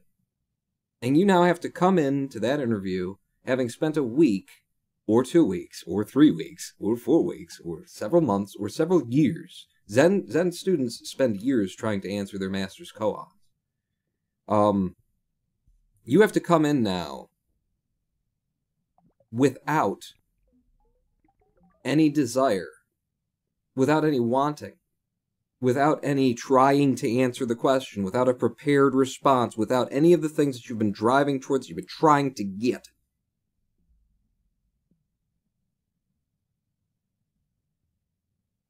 And see, that's in the nature of asking the koan. The practice of trying to answer a koan reveals so much shit that's in you. Because the only way that you're going to actually answer the koan, because it's not important whether you answer it to your Zen master or not. He's trying to help you have an experience. He's trying to communicate something to you that isn't just told knowledge. So it's important that you experience it. How do you experience it? You have to get empty in the first place. You sit on the meditation mat trying to answer that thing, shooting off a bunch of thoughts, a bunch of different ideas, trying to come up with, what's the answer? What's he looking for? Which is it, A, B, C, D, or E? You go Googling it, trying to find the answer, that kind of thing. You're not gonna have the answer. Two, if you do find like the technically correct answer, the answer in words that he might be looking for, you still didn't get the answer. It served no purpose whatsoever. The purpose is for you to experience something that lets you understand who you are, what this is, the nature of everything. That helps you as a human being. So, the whole impetus to try and answer the question to your Zen master is a red herring. Because the only way you're going to ever have the experience he's trying to have, get you to have, is by being empty. By not having all that thought energy to get in the way. The trick is to hold that Huadu with you. And become empty. And let the question become the answer. So the interview is just such a filled with landmines. Because in addition to wanting to have the right answer for yourself, you also want to have the right answer for your Zen master, for your teacher. He's trying to teach you. You want him to know that you're figuring this stuff out. You want him to know that he's making progress. You want him to know that you're making progress. You want to show off a little bit, but at the same time, you want him to know that his labors are not wasted on you.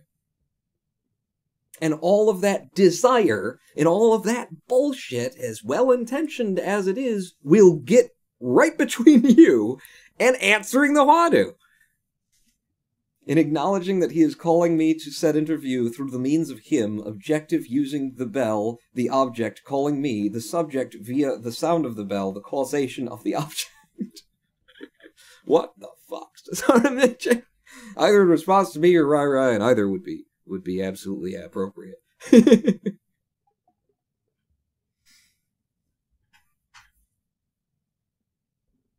Yeah. You have to be empty. And you have to go in there. I never answered that Huadu right because I was always trying to answer it with words because I like words so much. And you can't answer what called you to the interview with words because it's all those words are just more ideas layered on top of ideas, layered on top of thoughts, and they don't communicate the experience. I had the experience. I answered the koan for myself. I just never found a way to tell my Zen master because I was too attached to language and too wanted to be right. You can't go into the Zen interview and say, I heard the sound of the bell. You gotta go in empty. And then when he turns to you and says, what called you to the interview? You go, he goes, okay. I never did that, though. I never did that. It's also a nerve-wracking environment to stand in front of your Zen master. Just to sit in your Zen master in the most formal environment. It's dark, there's candles lit, there's tea that he made for himself, presumably, before the... Because we're not going to sit here and take tea. This is a fast interview. We got people waiting. But, there's incense burning. This is your Zen master. This is the most formal spiritual moment in a Zen, career. You go in and you sit on the meditation mat, and eventually, you do it long enough, you go out there, you wake up in the morning, it's 4 a.m., you walk around the meditation hall, banging the juke you wake everybody up, you sing the frickin' wake-up song, Ki-yong, Chung-yong, I-yong, Ta-yong, Eta-jing-yong. You wake everybody up, you beat the drum, boom, boom, boom, boom, boom, boom, click. Boom, click, boom, click, boom, click, click, boom, click, click, boom, click, click. Then you go over and you ring the bell and do that ceremonial chant, and then you get up and you go back, you do a chant with everybody else, and then you sit down on the meditation mat. It's like 5 in the morning now. You sit down eventually, after practicing for a number of years, you sit down on the meditation mat, you get in position, and your eyes like just barely open a little bit, start breathing.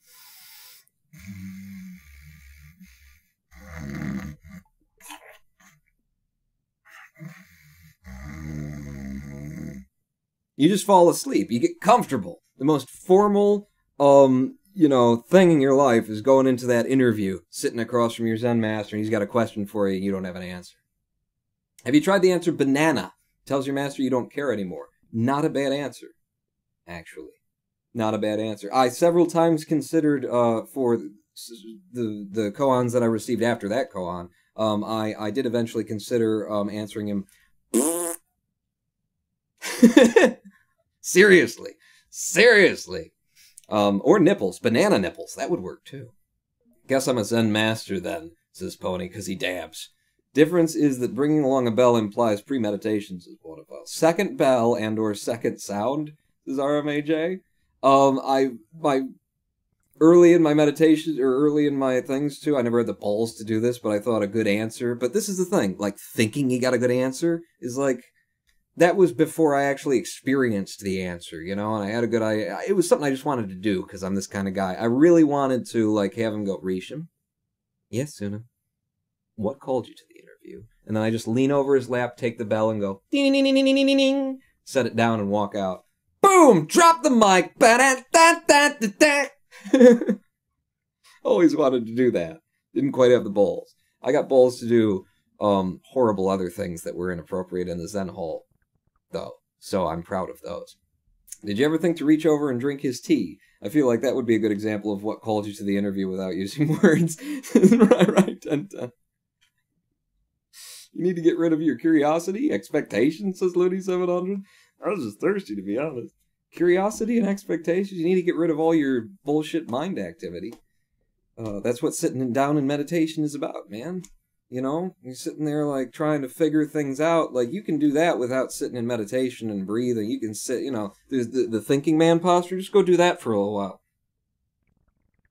See if that figures you anything out. You can come up with a whole lot of, like, good bullshit, goes everywhere philosophy that you need $10 words in order to describe concepts out of that. That doesn't answer, like, the wantings of an unsatisfied soul.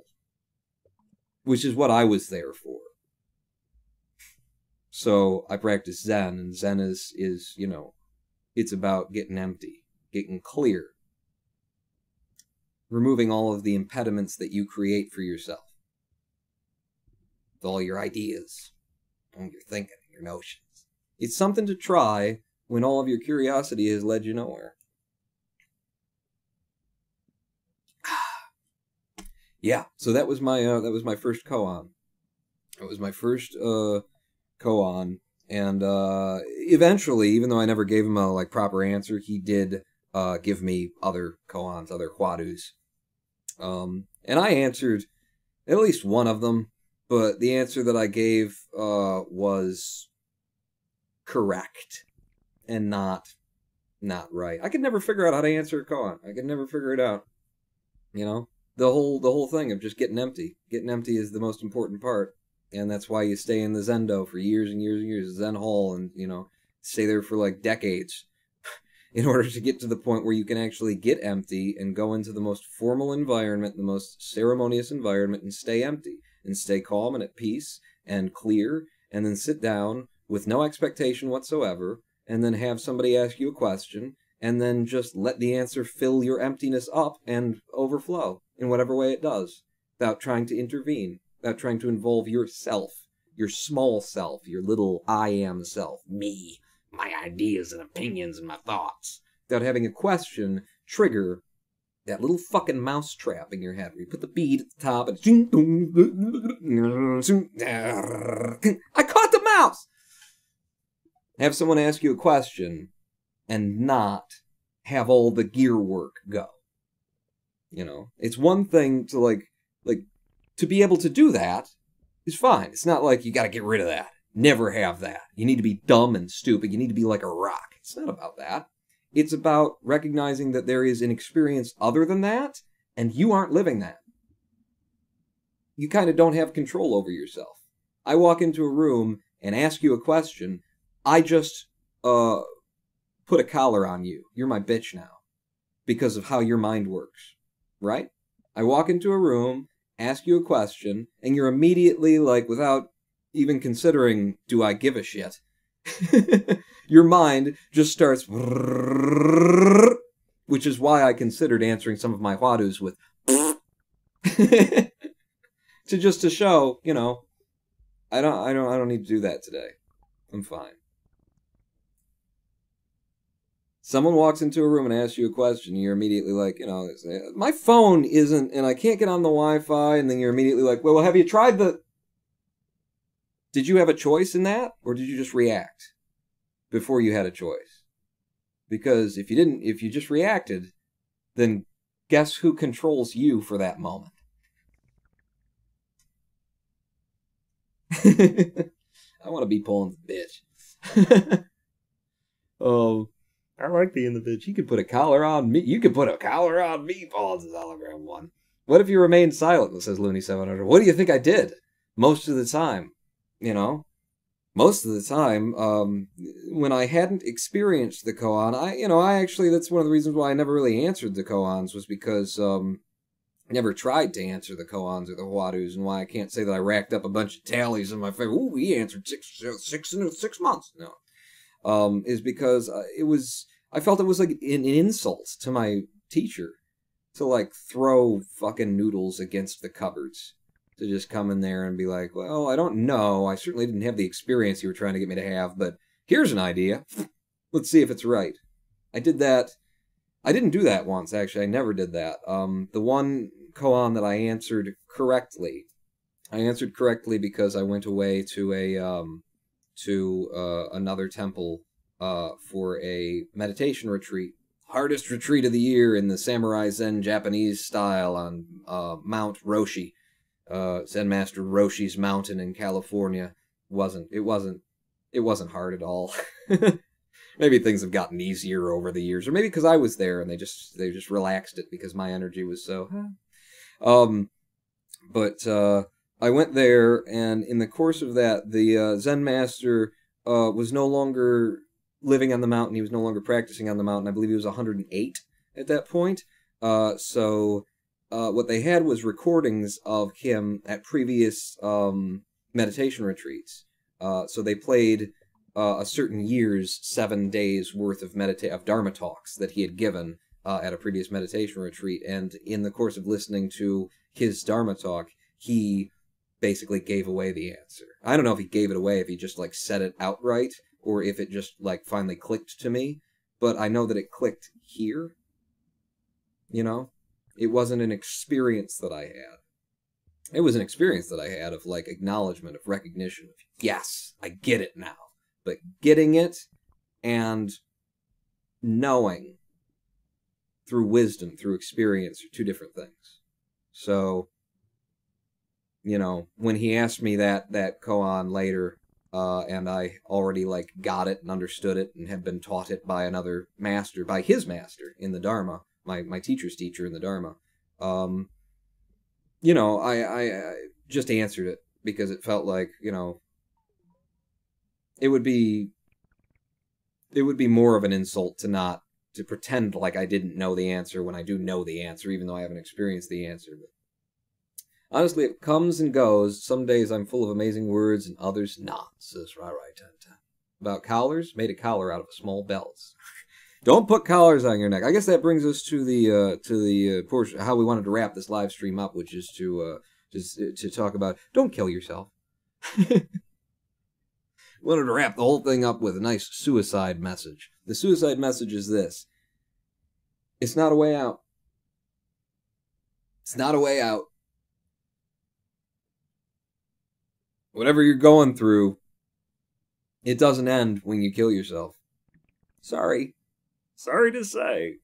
And you say, but I'm Paul, I don't believe in this crap that you're talking about with reincarnation and all that kind of stuff. And I say, you do not need to believe in reincarnation in order to know that whatever you're going through, all that mental energy and mental anguish and that suffering that brings you to suicide, you don't need to believe in anything more than science to know that suicide is not an escape from that. I'll put it to you like this. Are you familiar with thermodynamics? Preservation of momentum, preservation of energy. Are you familiar with rocket science? If you're in orbit of a planet and you're going 2,000 meters per second around the planet and you want to go in the other direction, then it's going to take 4,000 meters per second worth of energy in order to go in the other direction, right? You have to negate all of the velocity that you currently have, and then you have to make velocity in another direction. Pawn, you really need to do some ASMR. The guy called, "My microphone is not good enough for ASMR, sadly." The basic premise of if you want to stop a big ship, because it's got so much energy behind it, so much velocity, even if it's just a little velocity, if it's a huge ship and it's moving 5 miles per hour, that's a lot of energy to bring that thing to a dead screech and halt. Right? Right?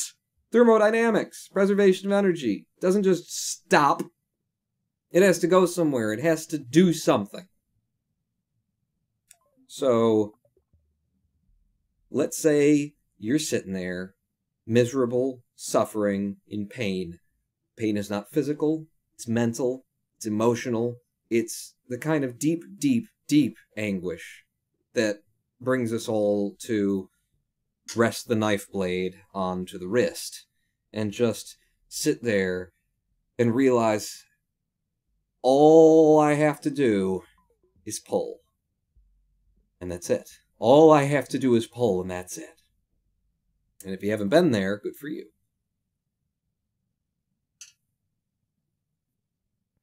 You're sitting there in all that mental anguish, all that mind energy, just, and it's built up, too. It didn't just come on all at once, you know? It wasn't just like, I was happy a minute ago, and then I'm suddenly suicidal. It's been tearing you down more and more and dragging you down, and it's just your head feels like it's going to explode, your heart just, it's aching, it's just everything is so horrible, and you think that you can stop that ship by checking out? You think a bullet to the brain is just going to what? Magically dissipate all that mental energy that you got, all that emotional energy?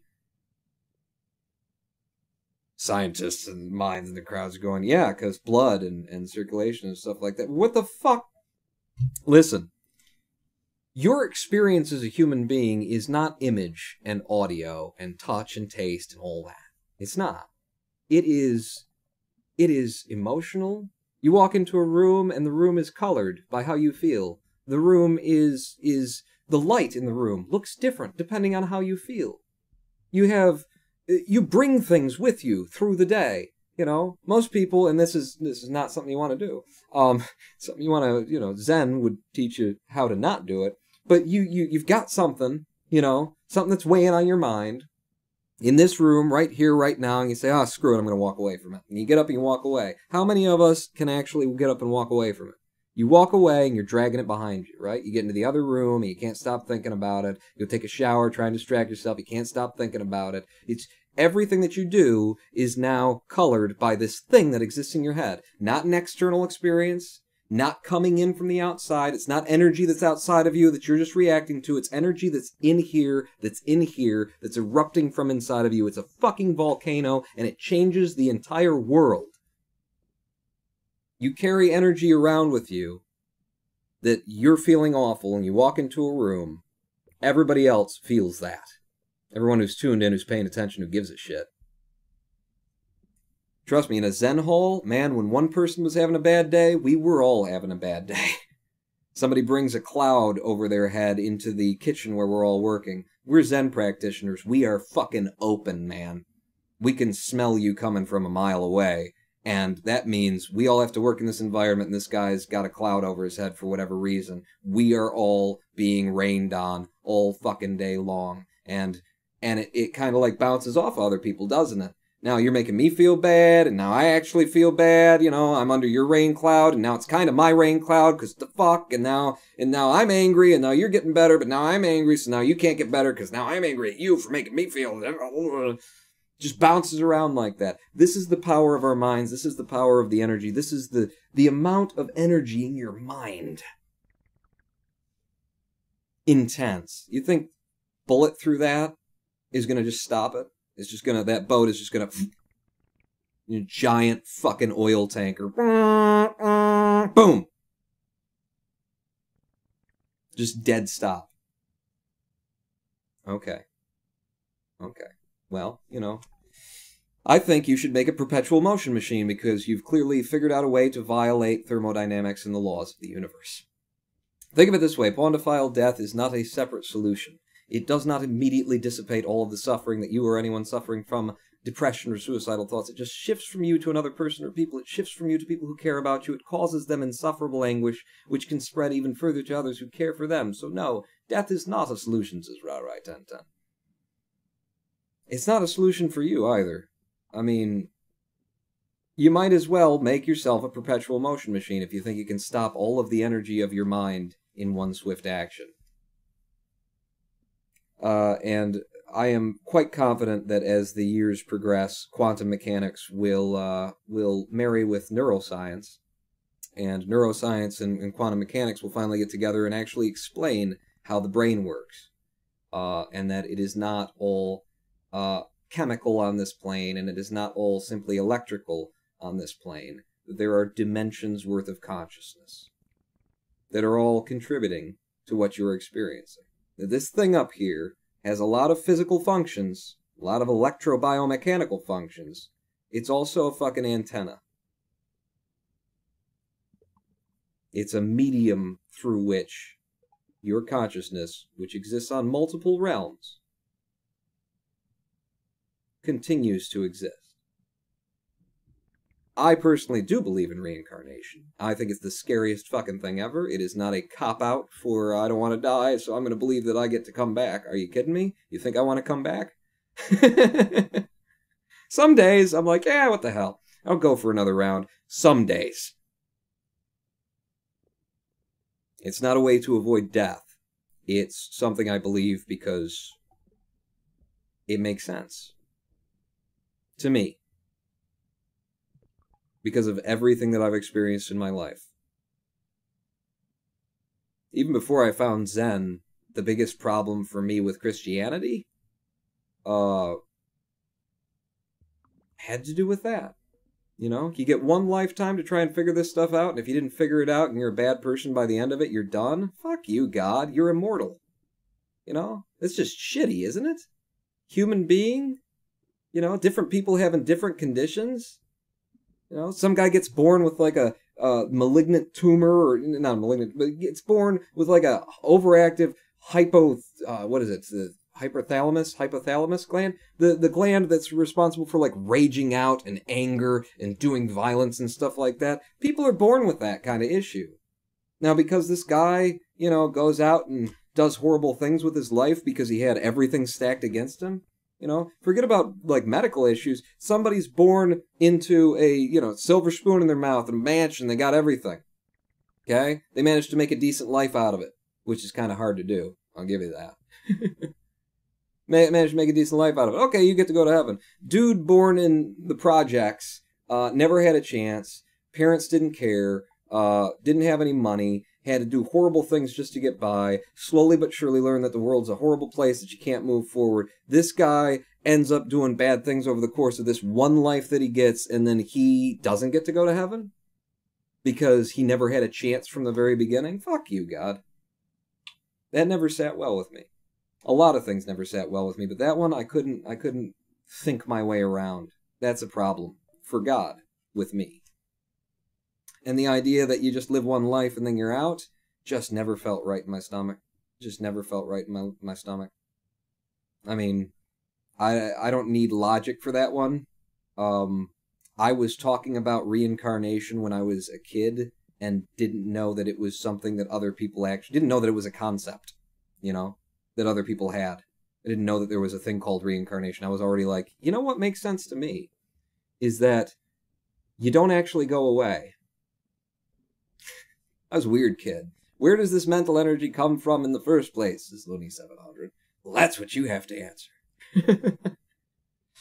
I mean, it depends on what framework you want to look at it from. Christianity doesn't have anything wrong. They just come at it from a different angle. Science doesn't have anything wrong. You just come at it from a different angle. Buddhism doesn't have anything wrong. You just come at it from a different angle. You want it to be scientific? Where does this mental energy come from in the first place?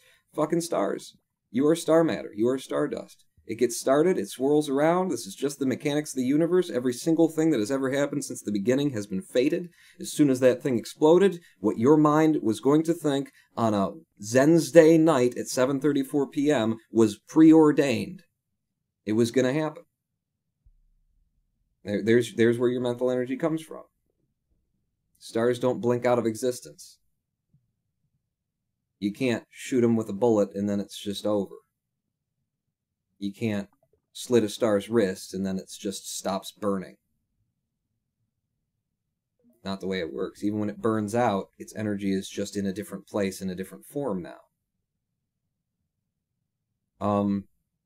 Why hasn't QM joined with neuroscience? Quantum mechanics with neuroscience, says RMAJ? They'll get there. I respect others' suicide. I want my slaves to keep functioning unconditionally. I want friends to leave the party whenever they want. Spotify. You know, I got nothing against it. You know, I absolutely see, I mean, I've been there myself. It's an option. It's a valid option in a certain sense. I use the word valid, and I, you know, kind of loosely. It's like, you know, if that's where you want to go with it, if that's what you need to do, you know, go for it.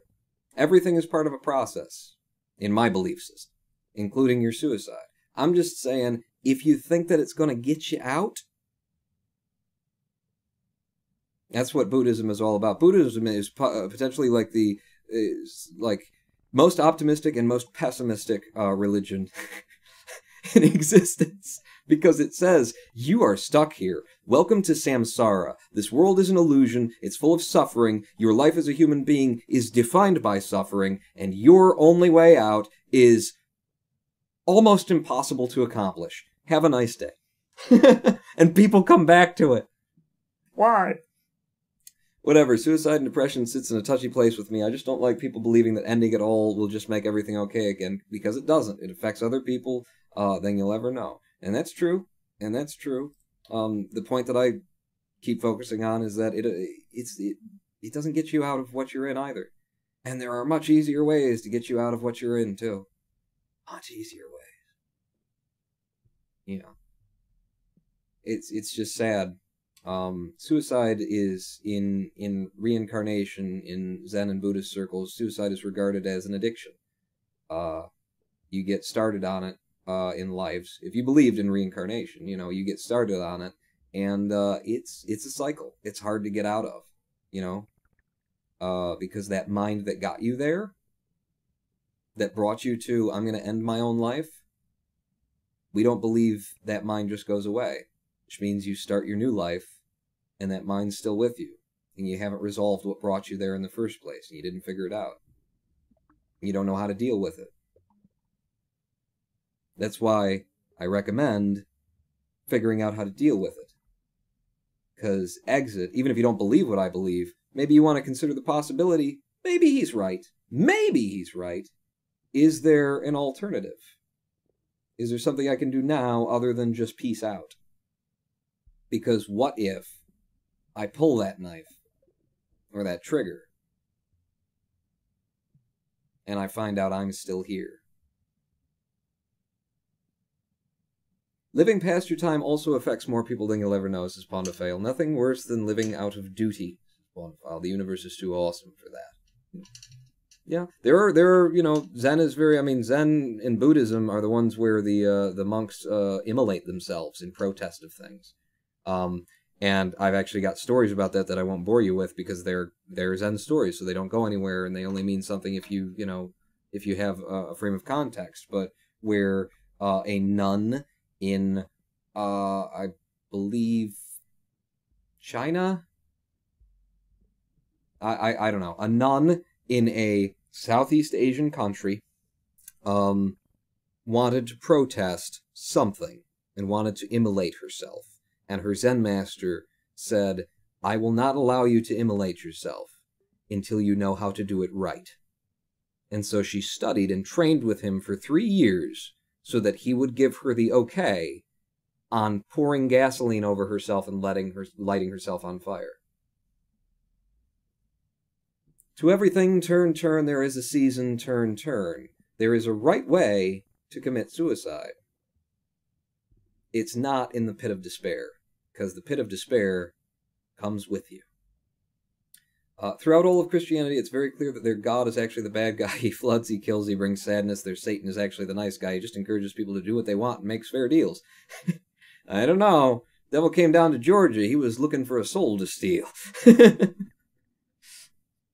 It's the same problem I have with religion as well. I hope I come back as a beautiful creature. And why won't this mental energy return to the stars after death, says Looney700. I mean, what, like, /TP? Soul? What are you talking about? I'm saying the mental energy is yours. Your consciousness is attached to it. I'm not saying that it's stuck to your body on this realm or on this level. I'm saying the mental energy is part of you. It's not exclusively bound to this body. Get rid of the body, the mental energy, the mind. Some of it's still there.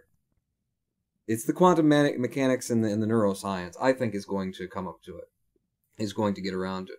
That's what I don't like about that. My thoughts were predetermined since the beginning of the universe, says RMAJ. That everything was predetermined since the beginning of the universe. Oh, I don't know what that meant. You know, and it's just, you find a philosophy that works for you, right? Because I love that. It's such a logic loop, isn't it? Because logical people are the ones who want to talk, who you bring that to, basically. Very logical people who want everything to be logical, and I just want to believe in, whatever. If I can pour this liquid into that liquid and it bubbles, then okay. So if you're trying to be purely logical about it, and you want a philosophy that's based purely on logic, and you come up with a philosophy, and the philosophy is that this is all random, it all blinks out of existence, there's no point to anything, and, whether I'm here or not makes no difference, whether I have children, enjoy myself, don't enjoy myself, and you just, breed yourself a philosophy that makes you miserable, then your philosophy, logically, is shit. It doesn't work. Logically speaking, the purpose of a philosophy is to give you a guiding principle in life. And if your guiding principle is based on a philosophy that tells you nothing fucking matters and makes you feel miserable, if it tells you nothing fucking matters and you're like, cool, nothing fucking matters, good philosophy, way to go. If it tells you nothing fucking matters and everything that I ever try and do, every time that I stumble over my own words was predetermined at the beginning of the fucking universe, and that tears you down and makes you feel shitty, logically speaking, your philosophy fails as a philosophy. It is failing to perform its function. I love that little bit that Alan Watts throws in there into one of his much larger speeches. And he says, I believe, things that are a little bit deeper and more profound than that about it. But I love that aspect of it. A philosophy that does not serve the person who holds it is the philosophy of an idiot. You say, well, but if I don't, then you're saying just make up whatever works for you. And I'm saying that, how would I say it? I would say that, truth is a very difficult thing to come by in this mind-body. Okay? There are limitations to being a human being. And your ability to interact with truth needs to be helped along. Okay? People get there by a lot of different means and a lot of different methods. And if pure, cold, hard science gets you to truth, cool. If believing in, dudes in the sky who wriggle their nose and popped everything into existence, if that gets you to truth, cool.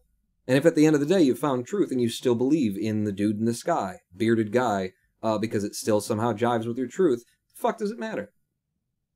There is something real that's going on here. And all of our philosophy and our religion and our science and our theories and our theorems are wrapping paper on the box that contains the illusion within which there is actually something true. So, I'm not against any of it. Zen works for me, Buddhism works for me, Buddhism, mainly Zen, works for me. Reincarnation works for me. And, my actual real experience has been that, 10 years ago, I was 10 years ago, I was homeless, wandering vagrant, having gotten on a Greyhound bus, to try and go live a life that meant something, because I read the teachings of Jesus and said, why don't people actually do this? Christians in particular, but why doesn't anyone actually do what Jesus is saying? His teachings are fucking dead on accurate. Why doesn't anyone actually do this? So I decided to go and do Jesus' teachings, and that involved giving up everything I owned, taking up my cross, and hitting the fucking road. So I did. I was a wandering, stray soul seeking something to fulfill me. I felt empty. No matter what I did, I'd do it for a time and feel a little better, but there'd still be an emptiness, and eventually everything turns old hat, and then it's just you're empty again, and you feel it again. You distract yourself with the activities that entertain you, that feel good for a little bit. And then where are you? You're right back where you started.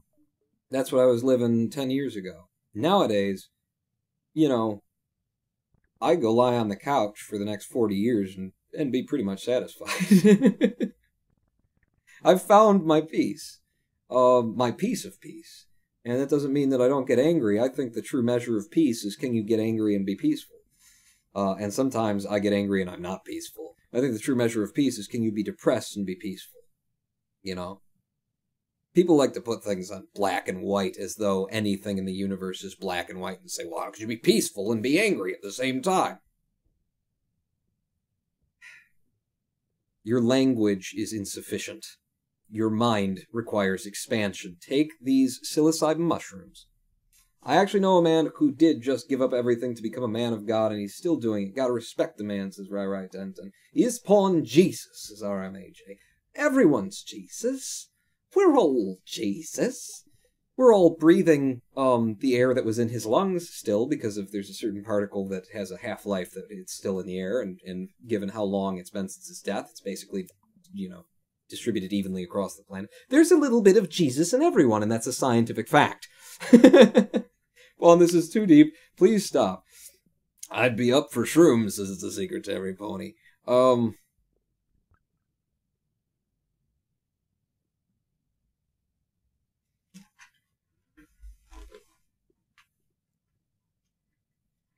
trapped.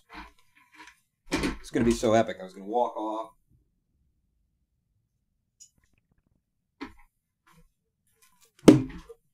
For the closer.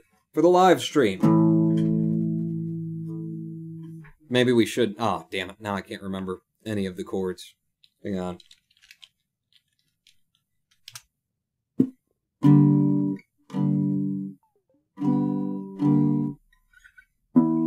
I'm going to play a song called Cocoon by a band named Joy Drop that has been sadly forgotten.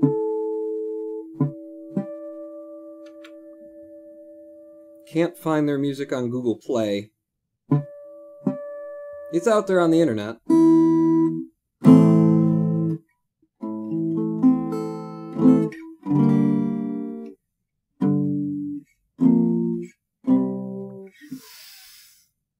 This is going to be really hard. I haven't played this in... It's just been a couple of days, but, you know, I just learned it recently.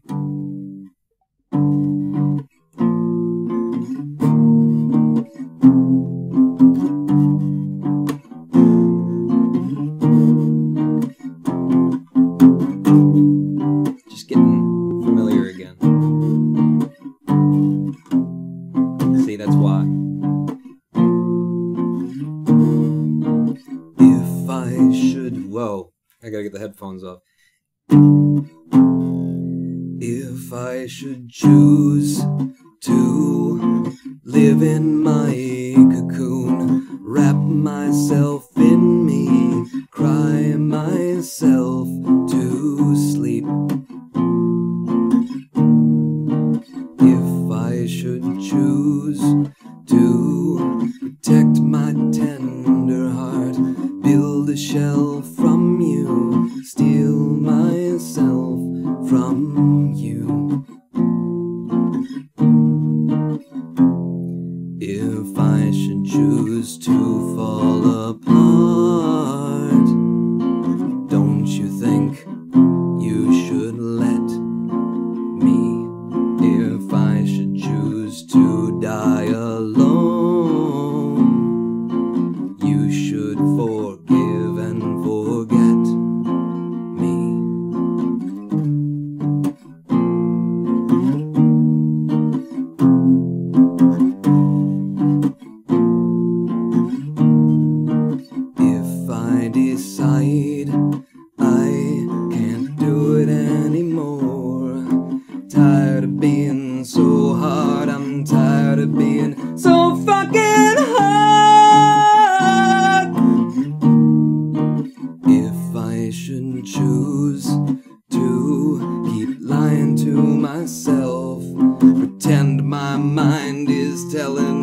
knows? Well, I've got my own, so who are you? Well, I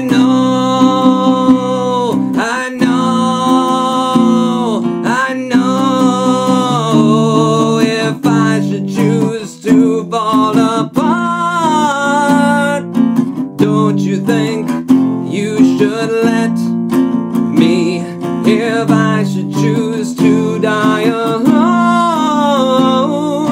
you should forgive and forget me.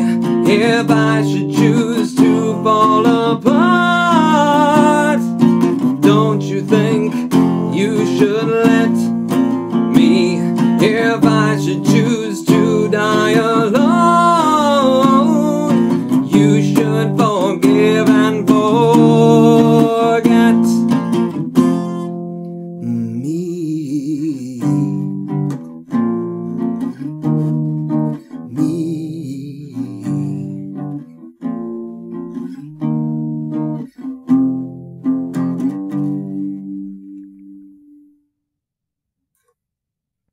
That's a sad song. And I am the Roninpawn. And the question I leave you with is, if I should choose to fall apart, don't you think you should let me? Good way to end a, live stream about, philosophy and religion and Zen and science as well. Not forget that most of this comes back to science. I speak in the language of the audience. Thank you, Hologram 1 and Pawn to File. Damn, that was good, Cesar AJ. I can do it a lot better when I've had a little practice, or when I, when I could hear myself and I'm not one ear in the cups. If I played the guitar first and then did the singing, a lot better. A lot better. But I'll tell you who actually does some pretty good music that I'm a fan of. Have you heard of the Freak Fandango Orchestra?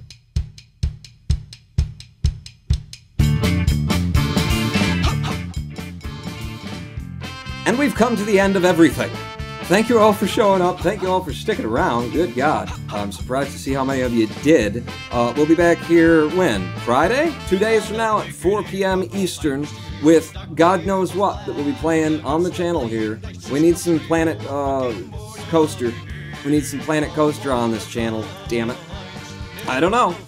But the only way to find out is to join me back here at 4 p.m. on Friday. Evil Downer Balkan cheering 1,000 cheers, $10 cheer. That was something different today, but I liked it. Well, maybe we'll make a regular thing of it. Every Wednesday at 4 p.m. we'll call it Zendnesday here on the Pawn channel. I don't know, maybe. Pawn out.